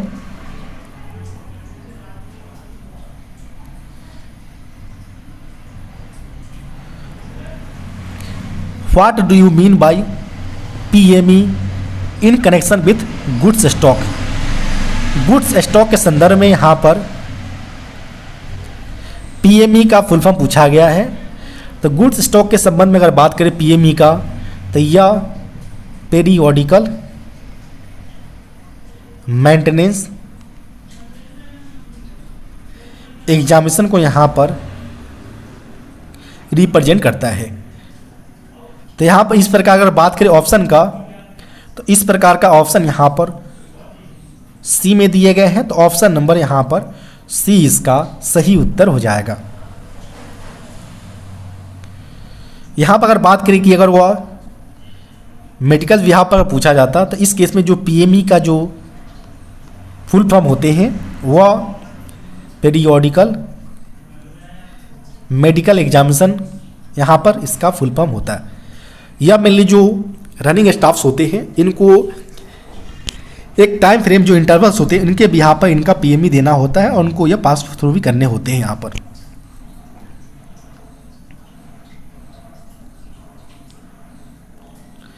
नेक्स्ट प्रश्न यहाँ पर पूछे गए हैं, what do you mean by CC या क्लोज सर्किट को रिप्रेजेंट कर रहा है। यहाँ पर ऑप्शन नंबर बी इसका सही उत्तर हो जाएगा। यह एक प्रकार का फ्रेट स्टॉक के अंतर्गत एग्जामिनेशन के टाइप से क्लोज सर्किट रेक्स। नेक्स्ट प्रश्न यहाँ पर पूछे गए हैं, the wheel gauge measures. Wheel gauge जो मिली है वह एक ही एक्सल पर दो चक्कों के व्हील फ्लैंज के बीच के या डिस्टेंस को मेजर करता है। और इसका अगर बात करें रेंज का डायमेंशन का, तो 1600 प्लस -1 mm इसका रेंज होता है। स्टैंडर्ड 1600 mm, मैक्सिमम 1602 व मिनिमम 1599 mm यहाँ पर व्हील गेज डायमेंशन यहाँ पर होते हैं। यहाँ पर पूछा गया था कि कहाँ पर यह मेजर किया जाता है, तो यह मेनली ऑप्शन नंबर ए इसका सही उत्तर हो जाएगा। एक ही एक्सल पर दो चक्कों के व्हील फ्लैंज के बीच को या डिस्टेंस व्हील गेज के तौर पर मेजर किए जाते हैं। नेक्स्ट प्रश्न यहाँ पर पूछे गए हैं, what is essential component of A class accident relief train. जो ए क्लास ERT जो होते हैं इसका जो एसेंशियल कंपोनेंट की अगर बात करें, तो इसमें 140 टन ब्रेक डाउन क्रेन यहाँ पर यूज किए जाते हैं एज ए एसेंशियल कंपोनेंट के तौर पर ए क्लास ERT के अंतर्गत। तो यहाँ पर जो सही उत्तर होगा वो ऑप्शन नंबर यहाँ पर ए इसका सही उत्तर हो जाएगा। इसके अलावा यहाँ पर एक फुल फॉर्म भी पूछा जाता है HRE का, तो यह मेनली हाइड्रोलिक रेस्क्यू इक्विपमेंट के तौर पर इसका फुल फॉर्म होते हैं। तो इसको भी आप यहाँ पर याद रखें। नेक्स्ट प्रश्न यहाँ पर पूछे गए हैं, what do you mean of SCTR। SCTR से क्या समझते हैं।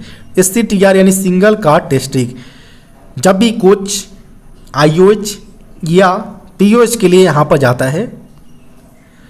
तो इस दौरान यहाँ पर सिंगल बाई सिंगल कोच का एयर ब्रेक सिस्टम को यहाँ पर चेक करने के लिए हम यहाँ पर SCTR के माध्यम से, चाहे वह सेंसिटिविटी टेस्ट हो, इनसेंसिटिविटी टेस्ट हो, लीकेज टेस्ट हो, ब्रेक एप्लीकेशन टेस्ट हो या रिलीज टेस्ट हो, सारे फंक्शनिंग जो एयर ब्रेक सिस्टम का हिस्सा होता है या सिंगल बाई सिंगल कोच का हम जो टेस्ट करते हैं वो SCTR के माध्यम से ही यहाँ पर किया जाता है। तो यहाँ पर जो सही उत्तर होगा वो ऑप्शन नंबर सिंगल का test rig, option number C correct उत्तर होगा। नेक्स्ट प्रश्न यहाँ पर पूछे गए हैं, what shall be function of check valve of C3W distributor valves. C3W distributor valves के चेक वाल्व्स का क्या फंक्शन होगा वह यहाँ पर पूछा गया है। तो C3W डिस्ट्रीब्यूटर वाल्व की अगर बात करें,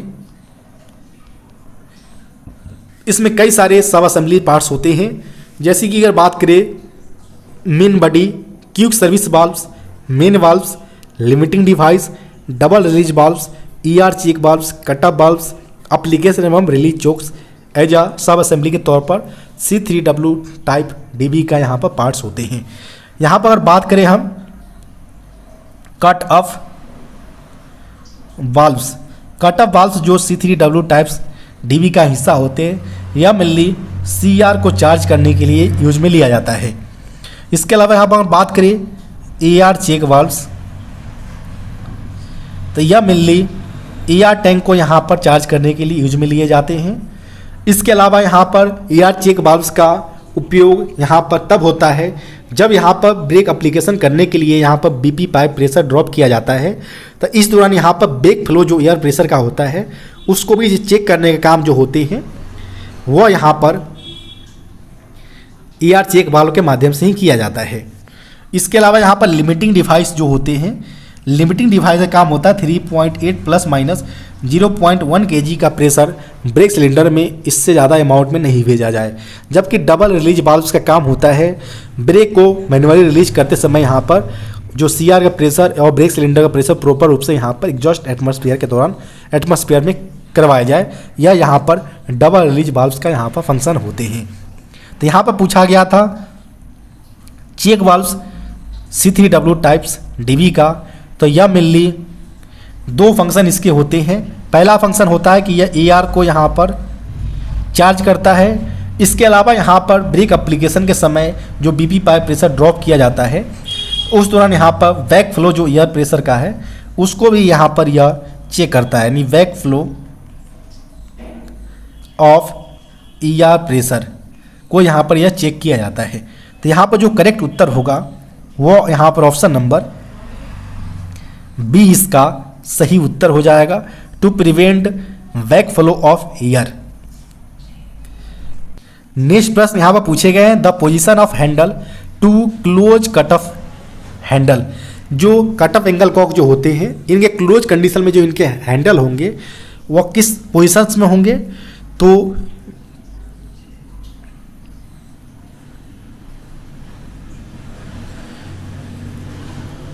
अगर वो क्लोज कंडीशन में है तो इस दौरान जो इसका हैंडल होगा वह यहाँ पर वर्टिकल टू BP पाइप्स या FE पाइप्स के यहाँ पर रिस्पेक्ट में यहाँ पर होगा, या क्लोज कंडीशन को यहाँ पर ही प्रेजेंट करता है।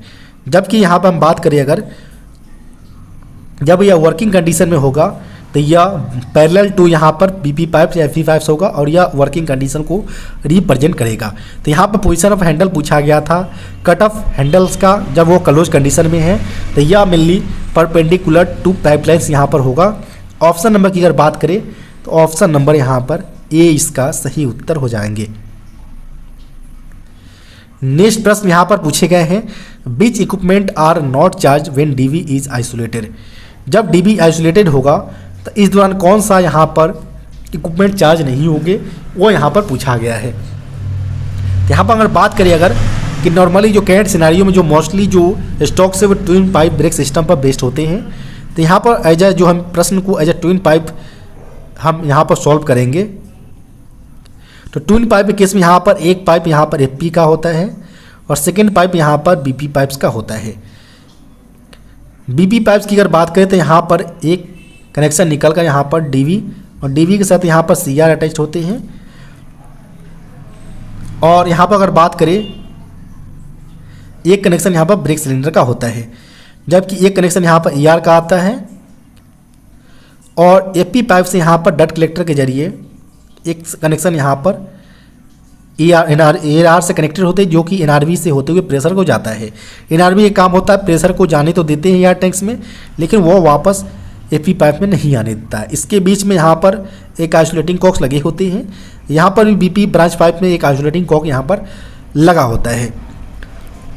यहाँ पर बोला गया कि जब DB आइसोलेट होगा, DB आइसोलेट होने की कंडीशन में अगर बात करें तो जब DB या आपका आइसोलेट अगर होता है उस केस में यहाँ पर कोई भी प्रेशर यहाँ पर न CR को जाएगा, न ब्रेक सिलेंडर को जाएगा, न ही ER को जाएगा। इस दौरान कोई भी प्रेशर नहीं जाएगा। लेकिन इस दौरान जो AP पाइप्स का जो कनेक्शन है वो ER से प्रेशर जरूर भेजेगा, क्योंकि यहाँ पर ER टैंक्स जो AP पाइप से होते हुए आ रहा है इसमें किसी प्रकार का आइसोलेट नहीं किए गए हैं। तो केवल DB आइसोलेट कंडीशन के दौरान यहाँ पर ट्विन पाइप ब्रेक सिस्टम के अंतर्गत केवल और केवल यहाँ पर CR एवं ब्रेक सिलेंडर में प्रेशर नहीं होगा, लेकिन ER टैंक के अंतर्गत AP पाइप के जरिए यहाँ पर प्रेशर अवेलेबल हो जाएंगे। यहाँ पर जो करेक्ट उत्तर होगा वो ऑप्शन नंबर यहाँ पर A इसका सही उत्तर हो जाएगा।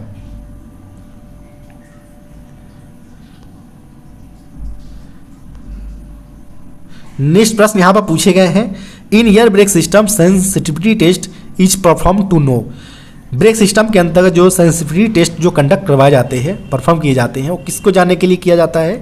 तो यह मेनली जो DB के जो सेंसेशन जो इसके वाल्व डिसाइड किया जाता है के द्वारा डिसाइड किए जाते हैं, इनको चेक करने के लिए यहाँ पर सेंसिटिविटी टेस्ट कंडक्ट करवाए जाते हैं। इस दौरान जो प्रेशर है वो BP पाइप का प्रेशर 0.6 kg पर सेंटीमीटर स्क्वायर 6 सेकेंड तक ड्रॉप किए जाते हैं। इसमें DB यहाँ पर सेंस करता है और गाड़ी के अंतर्गत ब्रेक भी अप्लाई यहाँ पर हो जाते हैं। तो इस प्रकार के जो टेस्टेड होते हैं उसे सेंसिटिविटी टेस्ट के तौर पर जाना जाता है। और इस प्रकार के टेस्ट को यहाँ पर जो कंडक्ट करवाए जाते हैं वह यहाँ पर वर्किंग ऑफ DB को चेक करने के लिए यहाँ पर कंडक्ट करवाए जाते हैं। यहाँ पर जो करेक्ट उत्तर होगा वो ऑप्शन नंबर यहाँ पर A इसका सही उत्तर हो जाएगा। नेक्स्ट प्रश्न यहाँ पर पूछे गए हैं, मीन्स ऑफ WRA। WRA का फुल फॉर्म पूछा गया, जो कि वाटर रेजिंग एपरेटस इसका फुल फॉर्म होता है। यहाँ पर ऑप्शन नंबर A इसका सही उत्तर हो जाएगा। अगर बात करें इसके मिनिमम प्रेशर रिक्वायर्ड का फॉर WRA के लिए, तो minimum pressure required for WRA वह 0.35 kg पर सेंटीमीटर स्क्वायर यहाँ पर होते हैं। जबकि मैक्सिमम यहाँ पर अगर बात करें maximum pressure required for WRA वह 0.75 kg पर सेंटीमीटर स्क्वायर मैक्सिमम प्रेशर के तौर पर WRA के लिए रिक्वायरमेंट होते हैं।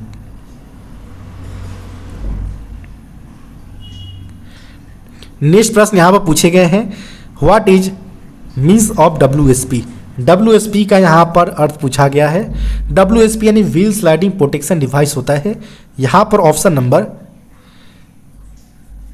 B इसका सही उत्तर हो जाएगा। इसको लाने का मेन पर्पस था ताकि जो ब्रेकिंग जो हाई स्पीड के जो रेक्स होते हैं, कोचेज होते हैं, इसमें एक समान रूप से ब्रेकिंग प्रोवाइड करवाया जा सके, कोई भी चक्का यहाँ पर स्किड होकर यहाँ पर नहीं चल सके। इसको प्रोटेक्ट करने के लिए यहाँ पर WSP सिस्टम का यहाँ पर प्रोविज़न किए गए हैं। इसमें अगर बात करें तो इसमें फोनिक व्हील्स,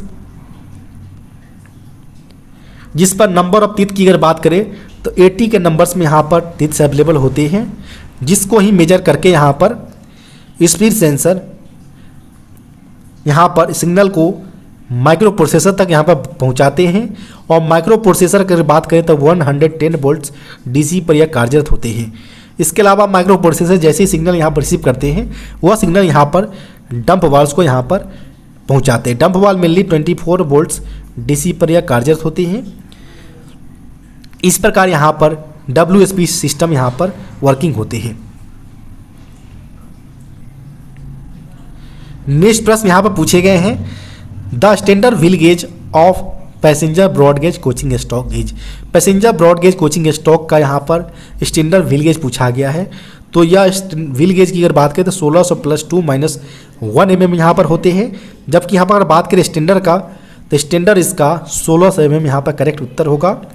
ऑप्शन नंबर यहाँ पर C इसका सही उत्तर होंगे। नेक्स्ट प्रश्न यहाँ पर पूछे गए हैं, what is the period for periodic overhauling of departmental coaches. Departmental coaches का यहाँ पर पीरियोडिक ओवरहॉलिंग का आवश्यकता पूछा गया है। अगर यह एग्जाम्पल के तौर पर अगर देखिए तो ये अगर ICF ब्रेक के हिसाब से अगर प्रश्न पूछे गए हैं तो उस केस में हम यहाँ पर अगर ऑप्शन देखिए अगर, तो नॉर्मली जो POH किया जाता है ICF ब्रेक का वह यहाँ पर 18 मंथ्स के अंतराल पर यहाँ पर किए जाते हैं, 18 महीने के अंतराल पर यहाँ पर किया जाता है। लेकिन यहाँ पर वही बात करें हम अगर डिपार्टमेंटल कोचेज, इसके अलावा जो इंस्पेक्शन कैरिज एडमिनिस्ट्रेटिव जो RA होते हैं, इसके अलावा अगर बात करें ऑब्जर्वेशन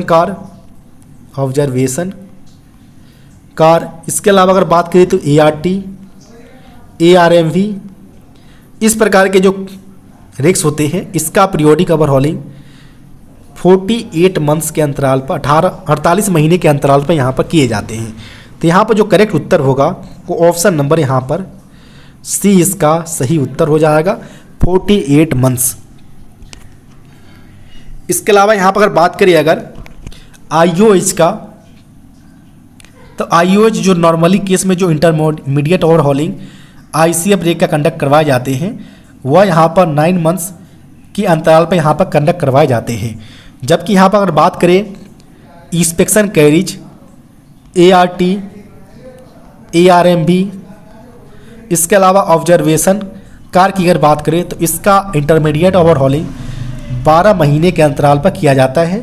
जबकि जो कैंपेनिंग कोच होते हैं जो कि ट्रैक मशीन के साथ अटैच्ड होते हैं, ट्रैक मशीन कोचेज की अगर बात करें तो इसका जो इंटरमीडिएट ओवरहॉलिंग है वो 24 मंथ्स यानी 2 ईयर के इंटरवल पर कंडक्ट करवाए जाते हैं।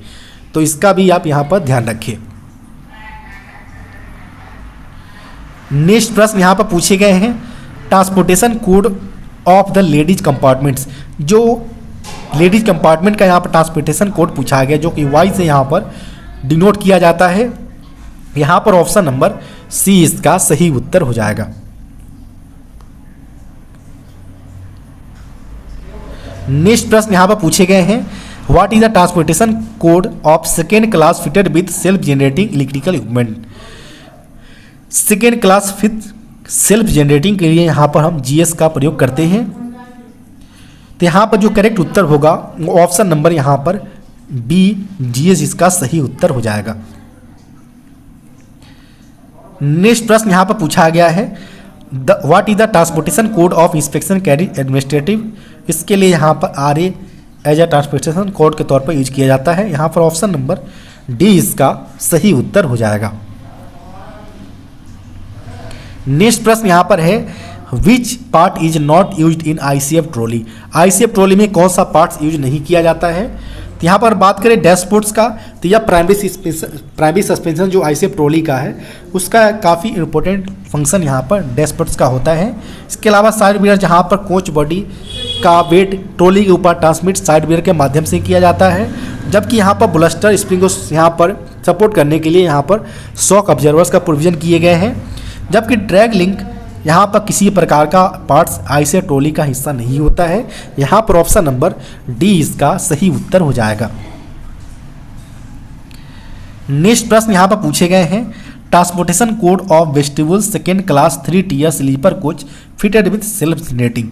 यहाँ पर अगर बात करें वेस्टिबुल्स के लिए, यहाँ पर वेस्टिबुल्स के लिए सिंपली यहाँ पर W का प्रयोग यहाँ पर किया जाता है।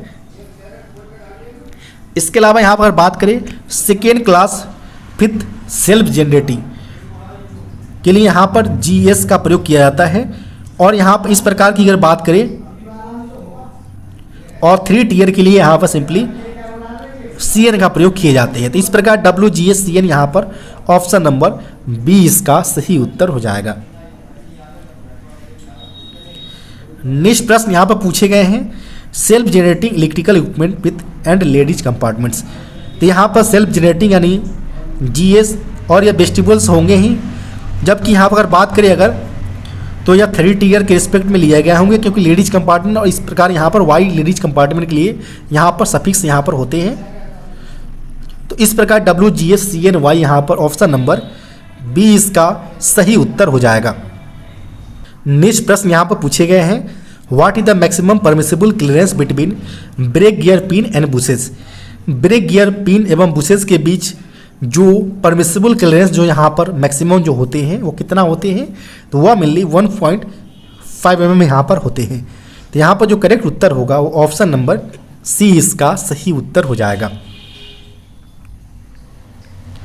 नेक्स्ट जो प्रश्न पूछे गए हैं, how the weight of the body is transferred on trolley in ICF coaches. ICF coaches में जो बॉडी का वेट जो ट्रॉली के ऊपर ट्रांसमिट किए जाते हैं वह यहाँ पर साइड वेयर के माध्यम से किए जाते हैं। यहाँ पर ऑप्शन नंबर सी करेक्ट उत्तर हो जाएगा। नेक्स्ट प्रश्न यहाँ पर है, what should be minimum buffer Heights after periodic overhauling. जैसे ही वर्कशॉप से पीरियोडिक ओवरहॉलिंग होने के बाद जैसे ही स्टॉक्स बाहर निकलते हैं तो इस दौरान जो मिनिमम बफर हाइट्स होने चाहिए वह 1090 mm या मिनिमम क्राइटेरिया होनी चाहिए, जबकि 1105 mm मैक्सिमम हाइट होनी चाहिए। यहाँ पर जो करेक्ट उत्तर होगा वह मिनिमम कंडीशन के लिए 1090 mm, ऑप्शन नंबर डी इसका सही उत्तर हो जाएगा। नेक्स्ट प्रश्न यहाँ पर पूछे गए हैं, ICF buffer plunger is made of. ICF buffer plunger जो है वो कास्ट स्टील का बना होता है। यहाँ पर ऑप्शन नंबर सी इसका सही उत्तर हो जाएगा। इसके अलावा अगर बात करें यहाँ पर तो जो आईसीएफ बफर प्लंजर का जो फेस डाया होता है, फेस डाया वह यहाँ पर 457 mm यहाँ पर फेस डाया के तौर पर लिया जाता है। इसके अलावा standard buffer projection from head stock 635 mm, minimum buffer projection stocks 584 mm, distance between two buffers at one ends, एक एंड पर दो बफर्स के बीच के distance 1956 mm, maximum buffer plunger stroke 127 mm यहाँ पर होते हैं। नेक्स्ट प्रश्न यहाँ पर पूछे गए हैं, full form of BP. BP का फुल फॉर्म होता है यहाँ पर ब्रेक पाइप्स। इसके अंतर्गत 5 kg पर सेंटीमीटर स्क्वायर प्रेशर होता है और इसका कलर कोड यहाँ पर ग्रीन कलर एंगल कॉक्स का यहाँ पर प्रयोग किए जाते हैं। यहाँ पर ऑप्शन नंबर बी करेक्ट उत्तर हो जाएगा। नेक्स्ट प्रश्न यहाँ पर है, in twin pipe brake system ER pressure should B.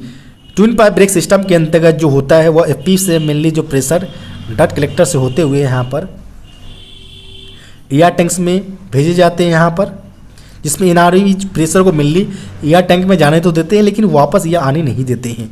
और ईआर ब्रांच पाइप में यहाँ पर एक आइसोलेटिंग कॉक भी लगे होते हैं और यहाँ पर जो प्रेशर एफपी का होता है वह 6 kg पर सेंटीमीटर स्क्वायर का यहाँ पर होते हैं।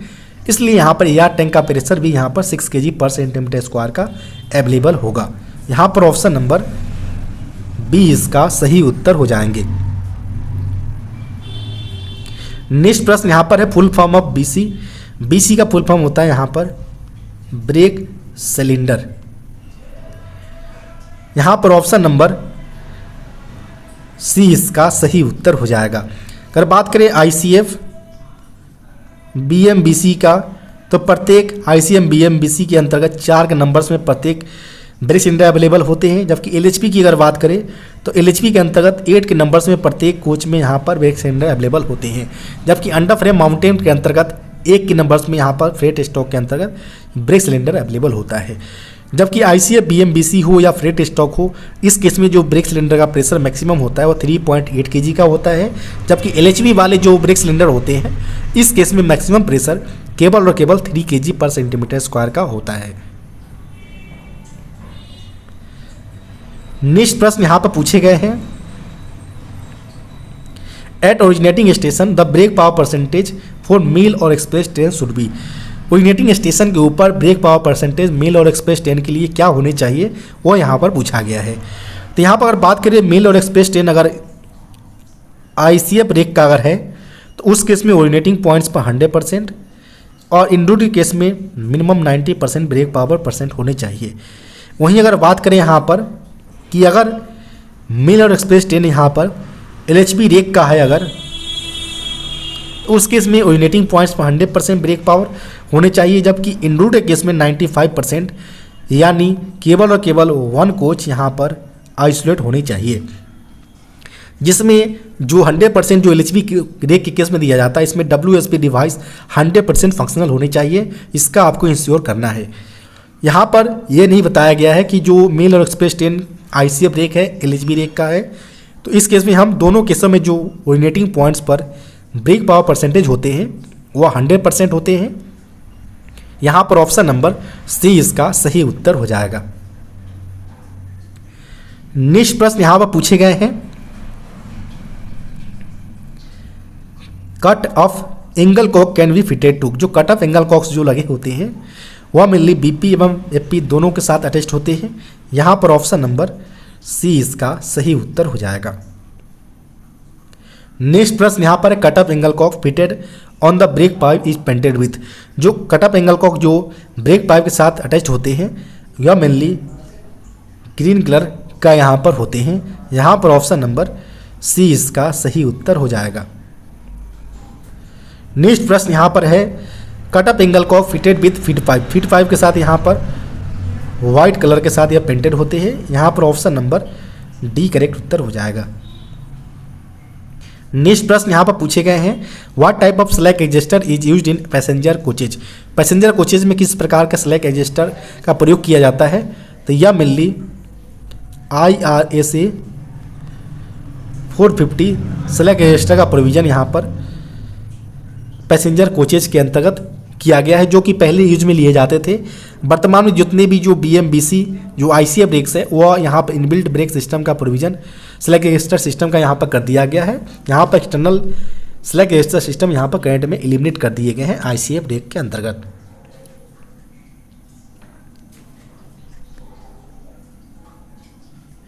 इसके अलावा यहाँ पर अगर बात करें गुड्स स्टॉक के अंतर्गत, गुड्स स्टॉक के अंतर्गत यहाँ पर जो स्लैक एडजस्टर की अगर बात करें तो IRAC 600 और IRAC 750 यह मेनली बॉक्सन HL और BCN HL टाइप के वैगन्स में IRAC 750 स्लैक एडजस्टर का प्रोविज़न किया गया है। मेनली दो प्रकार के slack adjuster system freight stock के अंतर्गत यूज में लिए जाते हैं। नेक्स्ट प्रश्न यहाँ पर पूछे गए हैं, what type of isolating cocks are provided in passenger coaches. Passenger coaches में किस प्रकार के यहाँ पर आइसोलेटिंग कॉक्स का प्रोविज़न किया गया है। तो यह मेनली बॉल टाइप्स का यहाँ पर किया गया है। यहाँ पर जो करेक्ट उत्तर होगा वो ऑप्शन नंबर ए इसका सही उत्तर हो जाएगा।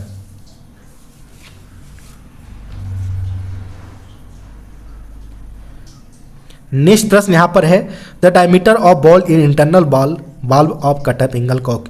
कट ऑफ एंगल कॉक के जो इंटरनल बॉल का डायमीटर पूछा गया है, जो कि यहाँ पर 10 mm के होते हैं। यहाँ पर ऑप्शन नंबर डी इसका सही उत्तर हो जाएगा।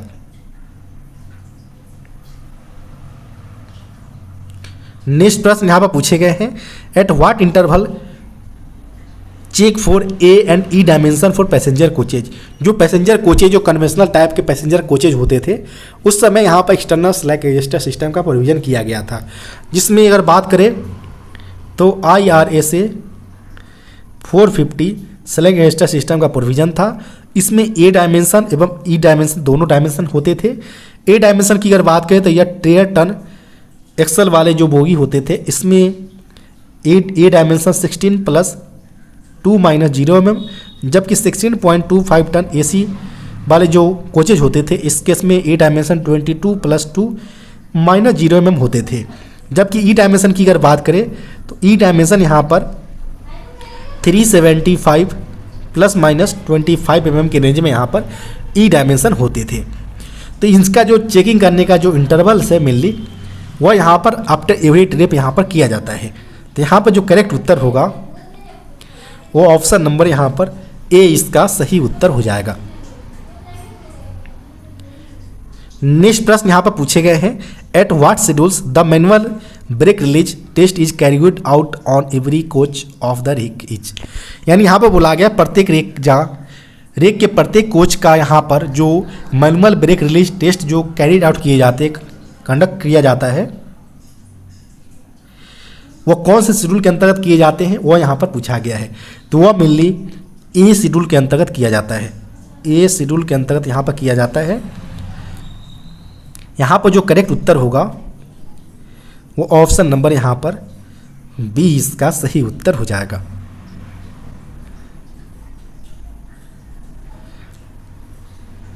नेक्स्ट प्रश्न यहाँ पर है, sole bar of ICF coach consist of. ICF coach का जो सोल बार है वह मेनली जेड सेक्शंस का यहाँ पर बना होता है। यहाँ पर ऑप्शन नंबर ए इसका सही उत्तर हो जाएगा। जबकि यहाँ पर अगर बात करें एलएचबी कोच का, तो यह मेनली सी शेप्ड का यहाँ पर 16 बार इसके सेक्शंस बने होते हैं। नेक्स्ट प्रश्न यहाँ पर है, with what the lateral and longitudinal guides of ICA bogie is mounted. किसके साथ यहाँ पर आईसीए बोगी के लेटरल एवं लॉन्गिट्यूडनल गाइडेंस लगाए जाते हैं, तो यह मेनली डैशबोर्ड्स के साथ यह लगाए जाते हैं। यहाँ पर ऑप्शन नंबर ए इसका सही उत्तर हो जाएगा। नेक्स्ट प्रश्न यहाँ पर है, in air brake coach passenger emergency alarm bulbs passenger emergency alarm signal device is connected to branch pipes. यह ब्रांच पाइप जो होते हैं वह बीपी ब्रांच पाइप्स के साथ यह कनेक्टेड किए जाते हैं। यहाँ पर ऑप्शन नंबर बी इसका सही उत्तर हो जाएगा, बीपी पाइप्स। नेक्स्ट प्रश्न यहाँ पर है, passenger emergency alarm signal device are mounted on the. जो passenger emergency alarm signal device जो आईसीए ब्रेक के अंतर्गत जो लगे होते हैं वह मेनली इंड वाल्व्स के ऊपर लगे होते हैं। यहाँ पर ऑप्शन नंबर सी इसका सही उत्तर हो जाएगा। नेक्स्ट प्रश्न यहाँ पर पूछे गए हैं, what is the colour code of C group coil spring. C group coil springs का यहाँ पर कलर कोड पूछा गया है। तो यहाँ पर मेनली 3 प्रकार के कॉइल स्प्रिंग्स का ग्रुप्स यूज किए जाते हैं, ए, बी एवं सी। ए ग्रुप्स में यहाँ पर येलो कलर्स का कॉइल स्प्रिंग प्रयोग किया जाता है, बी में यहाँ पर ऑक्सफोर्ड ब्लू कलर्स का, जबकि सी में यहाँ पर ग्रीन कलर्स का यहाँ पर यूज किए जाते हैं। तो यहाँ पर पूछा गया था सी ग्रुप्स कॉइल स्प्रिंग के लिए, तो सी ग्रुप कॉइल स्प्रिंग की अगर बात करें यहाँ पर, तो यहाँ पर ग्रीन कलर का कॉइल स्प्रिंग यूज किए जाते हैं। यहाँ पर ऑप्शन नंबर सी इसका सही उत्तर हो जाएगा। नेक्स्ट प्रश्न यहाँ पर है, which of the following is called inventory. Inventory जिसका हिंदी फॉर्म सूची होती है, जबकि इन्वेंट्री कंट्रोल सूची नियंत्रण होता है। यहाँ पर इन्वेंट्री की अगर बात करें तो इसमें फिनिश्ड गुड्स जो बना हुआ जो गुड्स होते हैं इसको रखा जाता है, रॉ मटेरियल यानी कच्चा मटेरियल जो होते हैं इसको रखा जाता है, जबकि स्क्रैप्स तीनों को इन्वॉल्व करके एज ए इन्वेंट्री के तौर पर यह बनते हैं। तो यहाँ पर ऑल ऑफ दीज इसका सही उत्तर हो जाएगा। इन्वेंट्री को यहाँ पर अच्छे तरीके से मैनेज करने के लिए यहाँ पर इन्वेंट्री कंट्रोल्स का यहाँ पर प्रोसीजर्स इंडियन रेलवे के अंतर्गत लाया गया है, जिसका मेन पर्पस है कि जो ऑर्गेनाइजेशंस जो अपने स्टॉक लेवल्स को मैनेज एवं रेगुलेट अच्छे तरीके से कर सके। इसके अलावा जो ऑर्गेनाइजेशन के पास जितनी भी क्वांटिटीज़ में स्टॉक अवेलेबल्स हो वो अपने यूजर्स को डिमांड्स के मुताबिक उसको आसानी से उसको प्रोवाइड करवाया जा सके। साथ ही साथ जो एक्सेस अमाउंट की समस्या जो यहाँ पर देखने को मिलता है इससे भी यहाँ पर निजात पाया जा सके। इस पर्पज़ को देखते हुए यहाँ पर इन्वेंट्री कंट्रोल लाया गया था, जिसमें से ABC always better controls, VED विक्टा एसेंशियल डिजायबल्स और FSN fast slow non moving, इस प्रकार के प्रोसीजर यहाँ पर इन्वेंट्री को यहाँ पर कंट्रोल करने के लिए प्रोसीजर अडॉप्ट किए जाते हैं।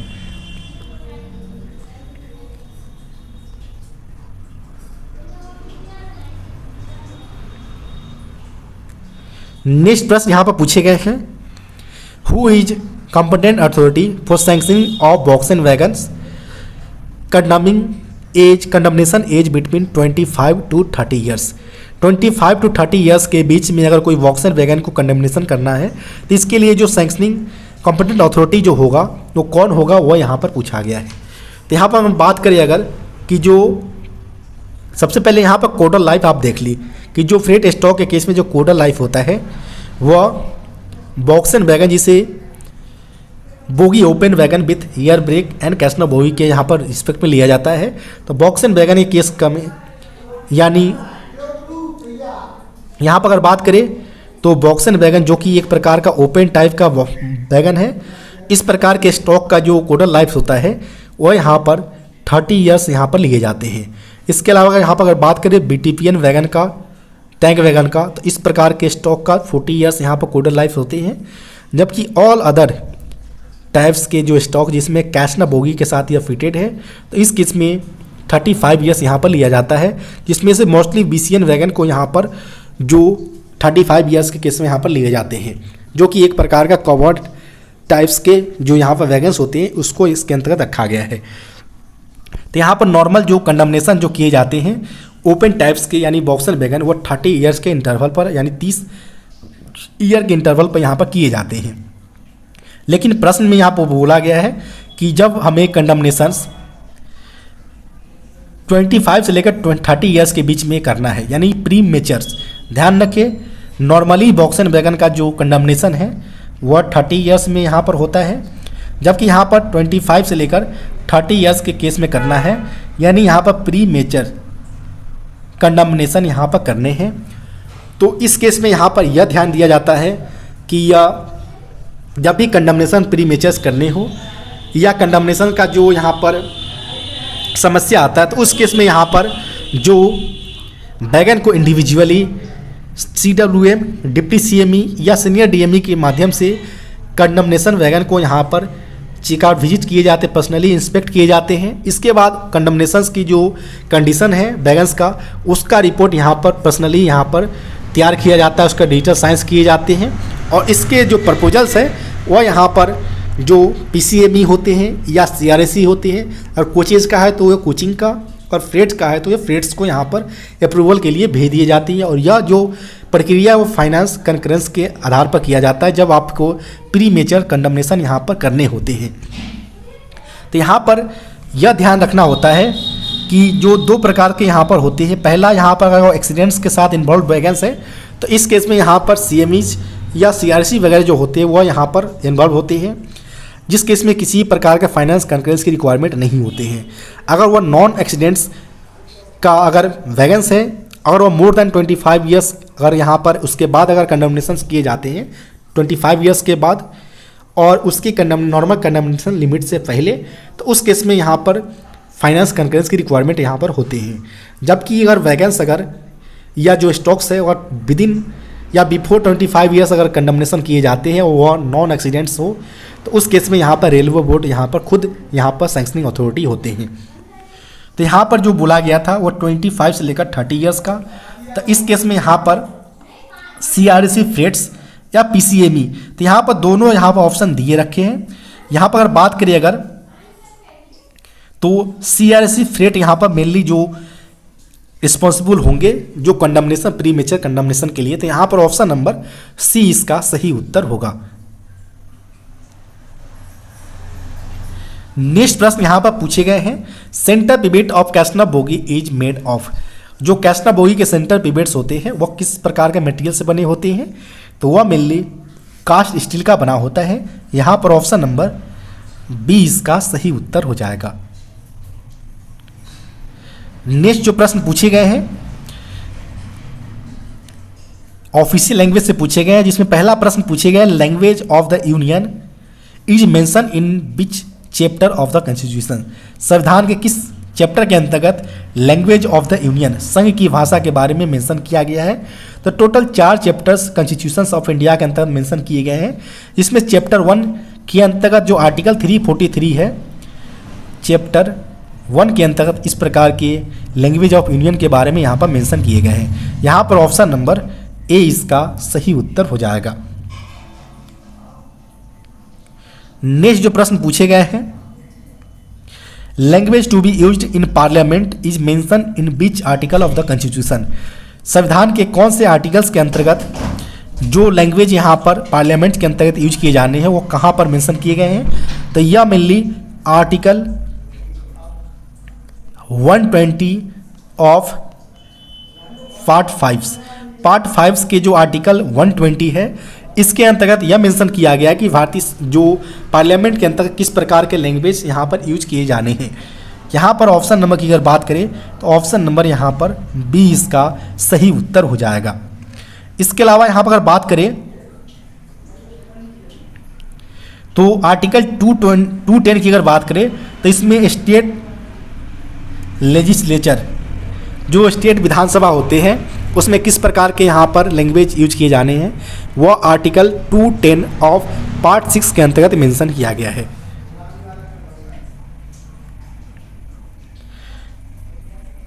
नेक्स्ट प्रश्न यहाँ पर पूछे गए हैं, official language of the union is mention in which article of the constitution of India. भारतीय संविधान के कौन से आर्टिकल के अंतर्गत यहाँ पर official language of the union Bharat के संघ की भाषा के रूप में यहाँ पर संघ की भाषा के रूप में मेंशन किया गया है, तो यह mainly article 343 option number D यहाँ पर सही उत्तर हो जाएगा।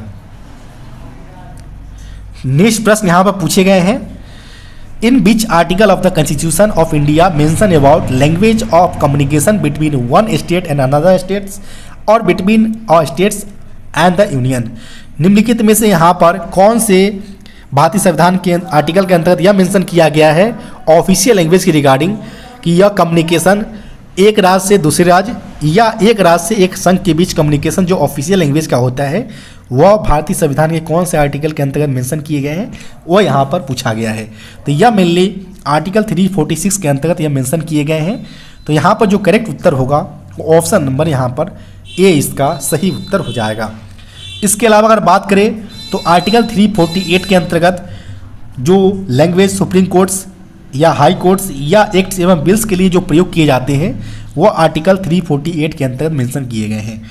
जबकि आर्टिकल 347 की अगर बात करें तो इसमें स्पेशल प्रोसीजर जो प्रोविजंस होते हैं लैंग्वेज का, जो कि एक पॉपुलेशन के जो स्टेट्स के जो पॉपुलेशन के जो पार्ट्स होते हैं उसके द्वारा ये बोले जाने वाली जो लैंग्वेज होते हैं इसके लिए जो स्पेशल प्रोसीजर प्रोविजंस यहाँ पर रखे गए हैं वह यहाँ पर आर्टिकल 347 के अंतर्गत बताए गए हैं। नेक्स्ट प्रश्न उसी बिहाफ पर पूछा गया है, यहाँ पर special provision regarding the language spoken by a part of the population of a states. तो यहाँ पर किसी एक स्टेट्स के पॉपुलेशंस के कोई छोटे से हिस्से के द्वारा या कोई पार्ट्स के द्वारा जो लैंग्वेज बोले जाते हैं इनके रिगार्डिंग जो स्पेशल प्रोविजंस यहाँ पर किए गए हैं वो आर्टिकल 347 यानी यहाँ पर ऑप्शन नंबर डी इसका सही उत्तर हो जाएगा। इसके अलावा यहाँ पर बात करें अगर तो आर्टिकल 344 के अंतर्गत जो ऑफिशियल लैंग्वेज के ऊपर जो पार्लियामेंट्स में जो कमीशन एवं कमेटी बनाए गए हैं वो आर्टिकल 344 के भी यहाँ पर बनाए गए हैं। इसके अलावा आर्टिकल 345 की अगर बात करें तो यह mainly official language of states को यहाँ पर रिप्रेजेंट करता है।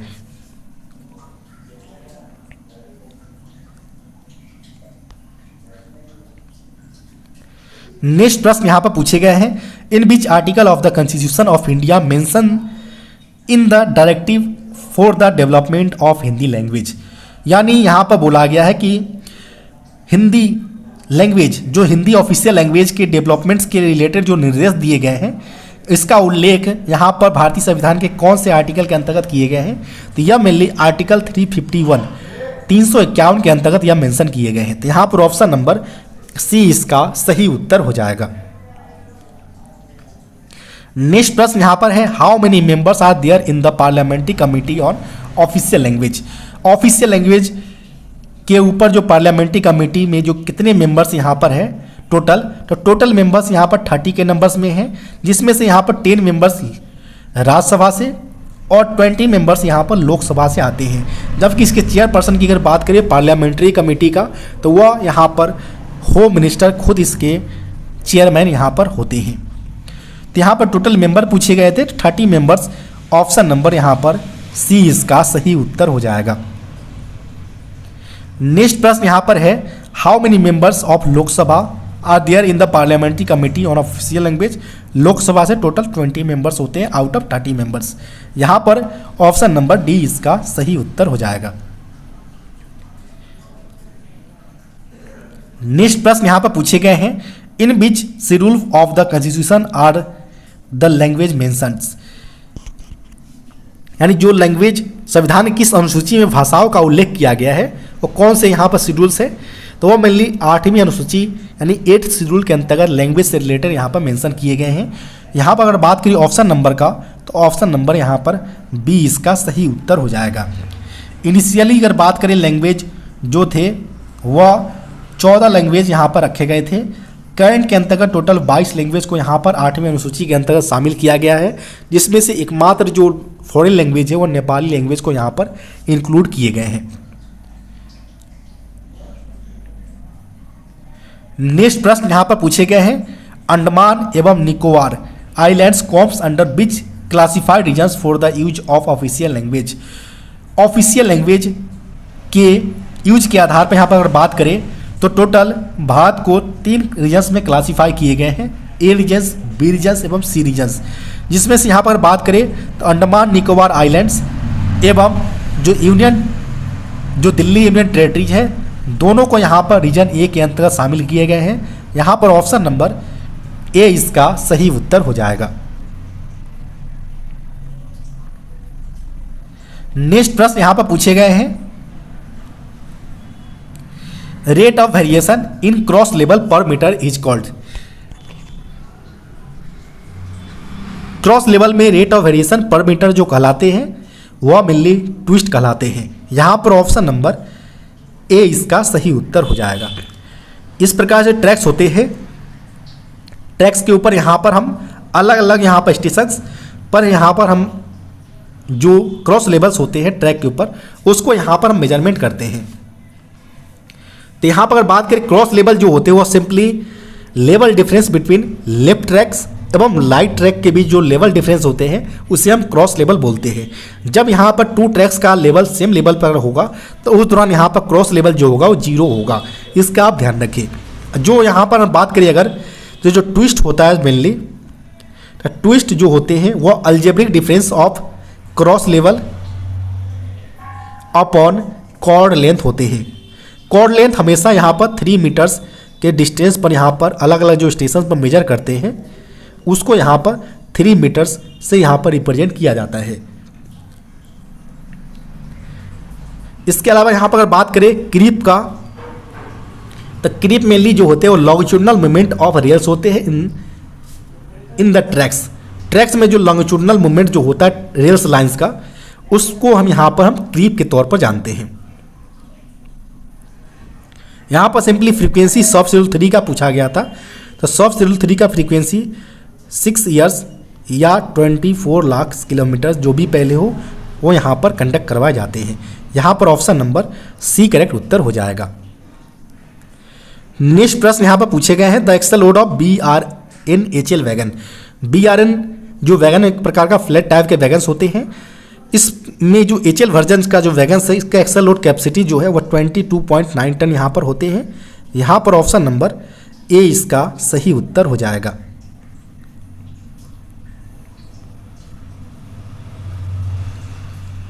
नेक्स्ट प्रश्न यहाँ पर पूछे गए हैं, if empty load device handle is kept on loaded position of empty wagons the result will be.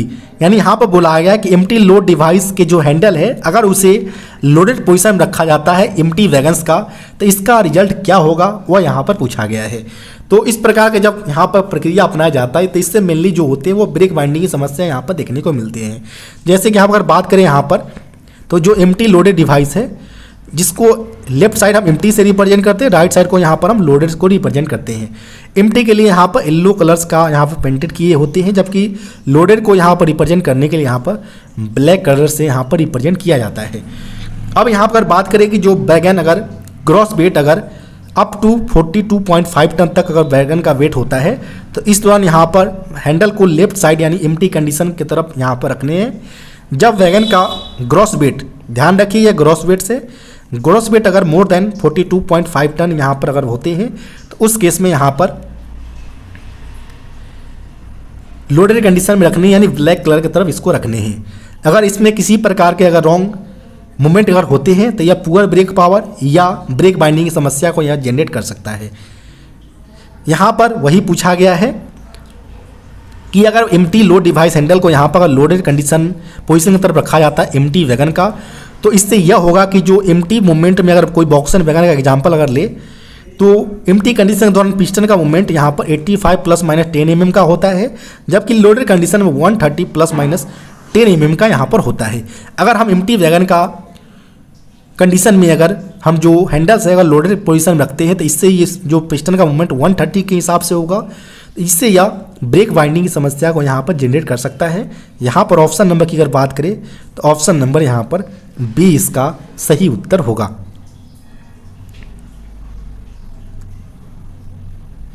Next प्रश्न यहाँ पर पूछा गया कि एसएवी इज फिटेड ऑन। एसएवी कहाँ पर फिट होते हैं तो एसएवी की अगर बात करें यहाँ पर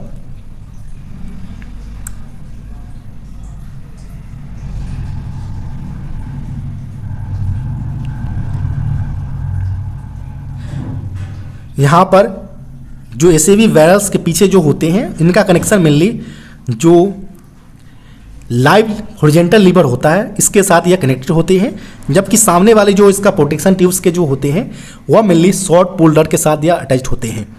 यहाँ पर हेड साइड कंट्रोल नट हेड यहाँ पर डेड हॉरिजॉन्टल लीवर के साथ अटैच होते हैं।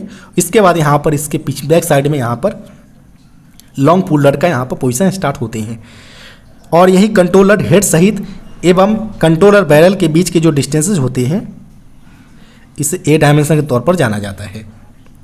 तो यह मेनली जो एसएबी है वह यहाँ पर शॉर्ट पुल रड एवं जो लाइव हॉरिजॉन्टल लीवर जो होते हैं इसके बीच अटैच होते हैं। तो यहाँ पर अगर बात करें ऑप्शन नंबर का तो मेन पुल रड दिया गया है इस प्रकार का ऑप्शन। तो यहाँ पर ऑप्शन नंबर बी इसका सही उत्तर हो जाएगा।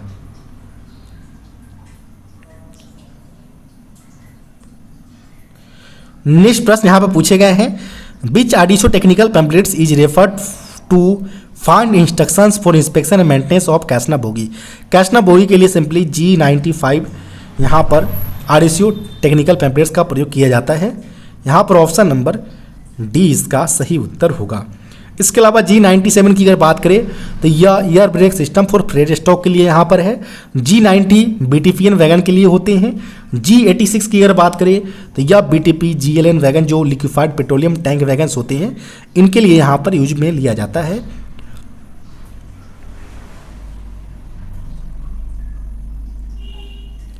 नेक्स्ट प्रश्न यहाँ पर पूछे गए हैं, during brake release air from brake cylinder goes to. Brake releasing के दौरान जो एयर होते हैं ब्रेक सिलेंडर से वह यहाँ पर एटमॉस्फेयर की तरफ जाता है। यहाँ पर ऑप्शन नंबर डी इसका सही उत्तर होगा। नेक्स्ट प्रश्न यहाँ पर पूछे गए हैं, what is an integrated portion of an the axle. Axle के जो इंटीग्रेटेड पोर्शन होते हैं उसे हम जर्नल के तौर पर जानते हैं। यहाँ पर ऑप्शन नंबर सी इसका सही उत्तर होगा।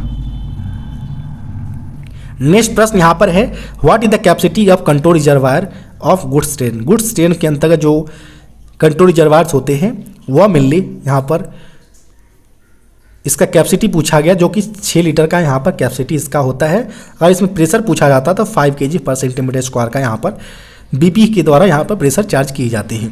यहाँ पर कैपेसिटी जो होगा वो 6 लीटर। ऑप्शन नंबर बी इसका सही उत्तर हो जाएगा। नेक्स्ट जो प्रश्न पूछे गए हैं, इन वैगन डट collector should be cleaned. Wagon के अंतर्गत जो डट कलेक्टर है वो क्लीन किए जाना चाहिए during at the time of routine overhauling.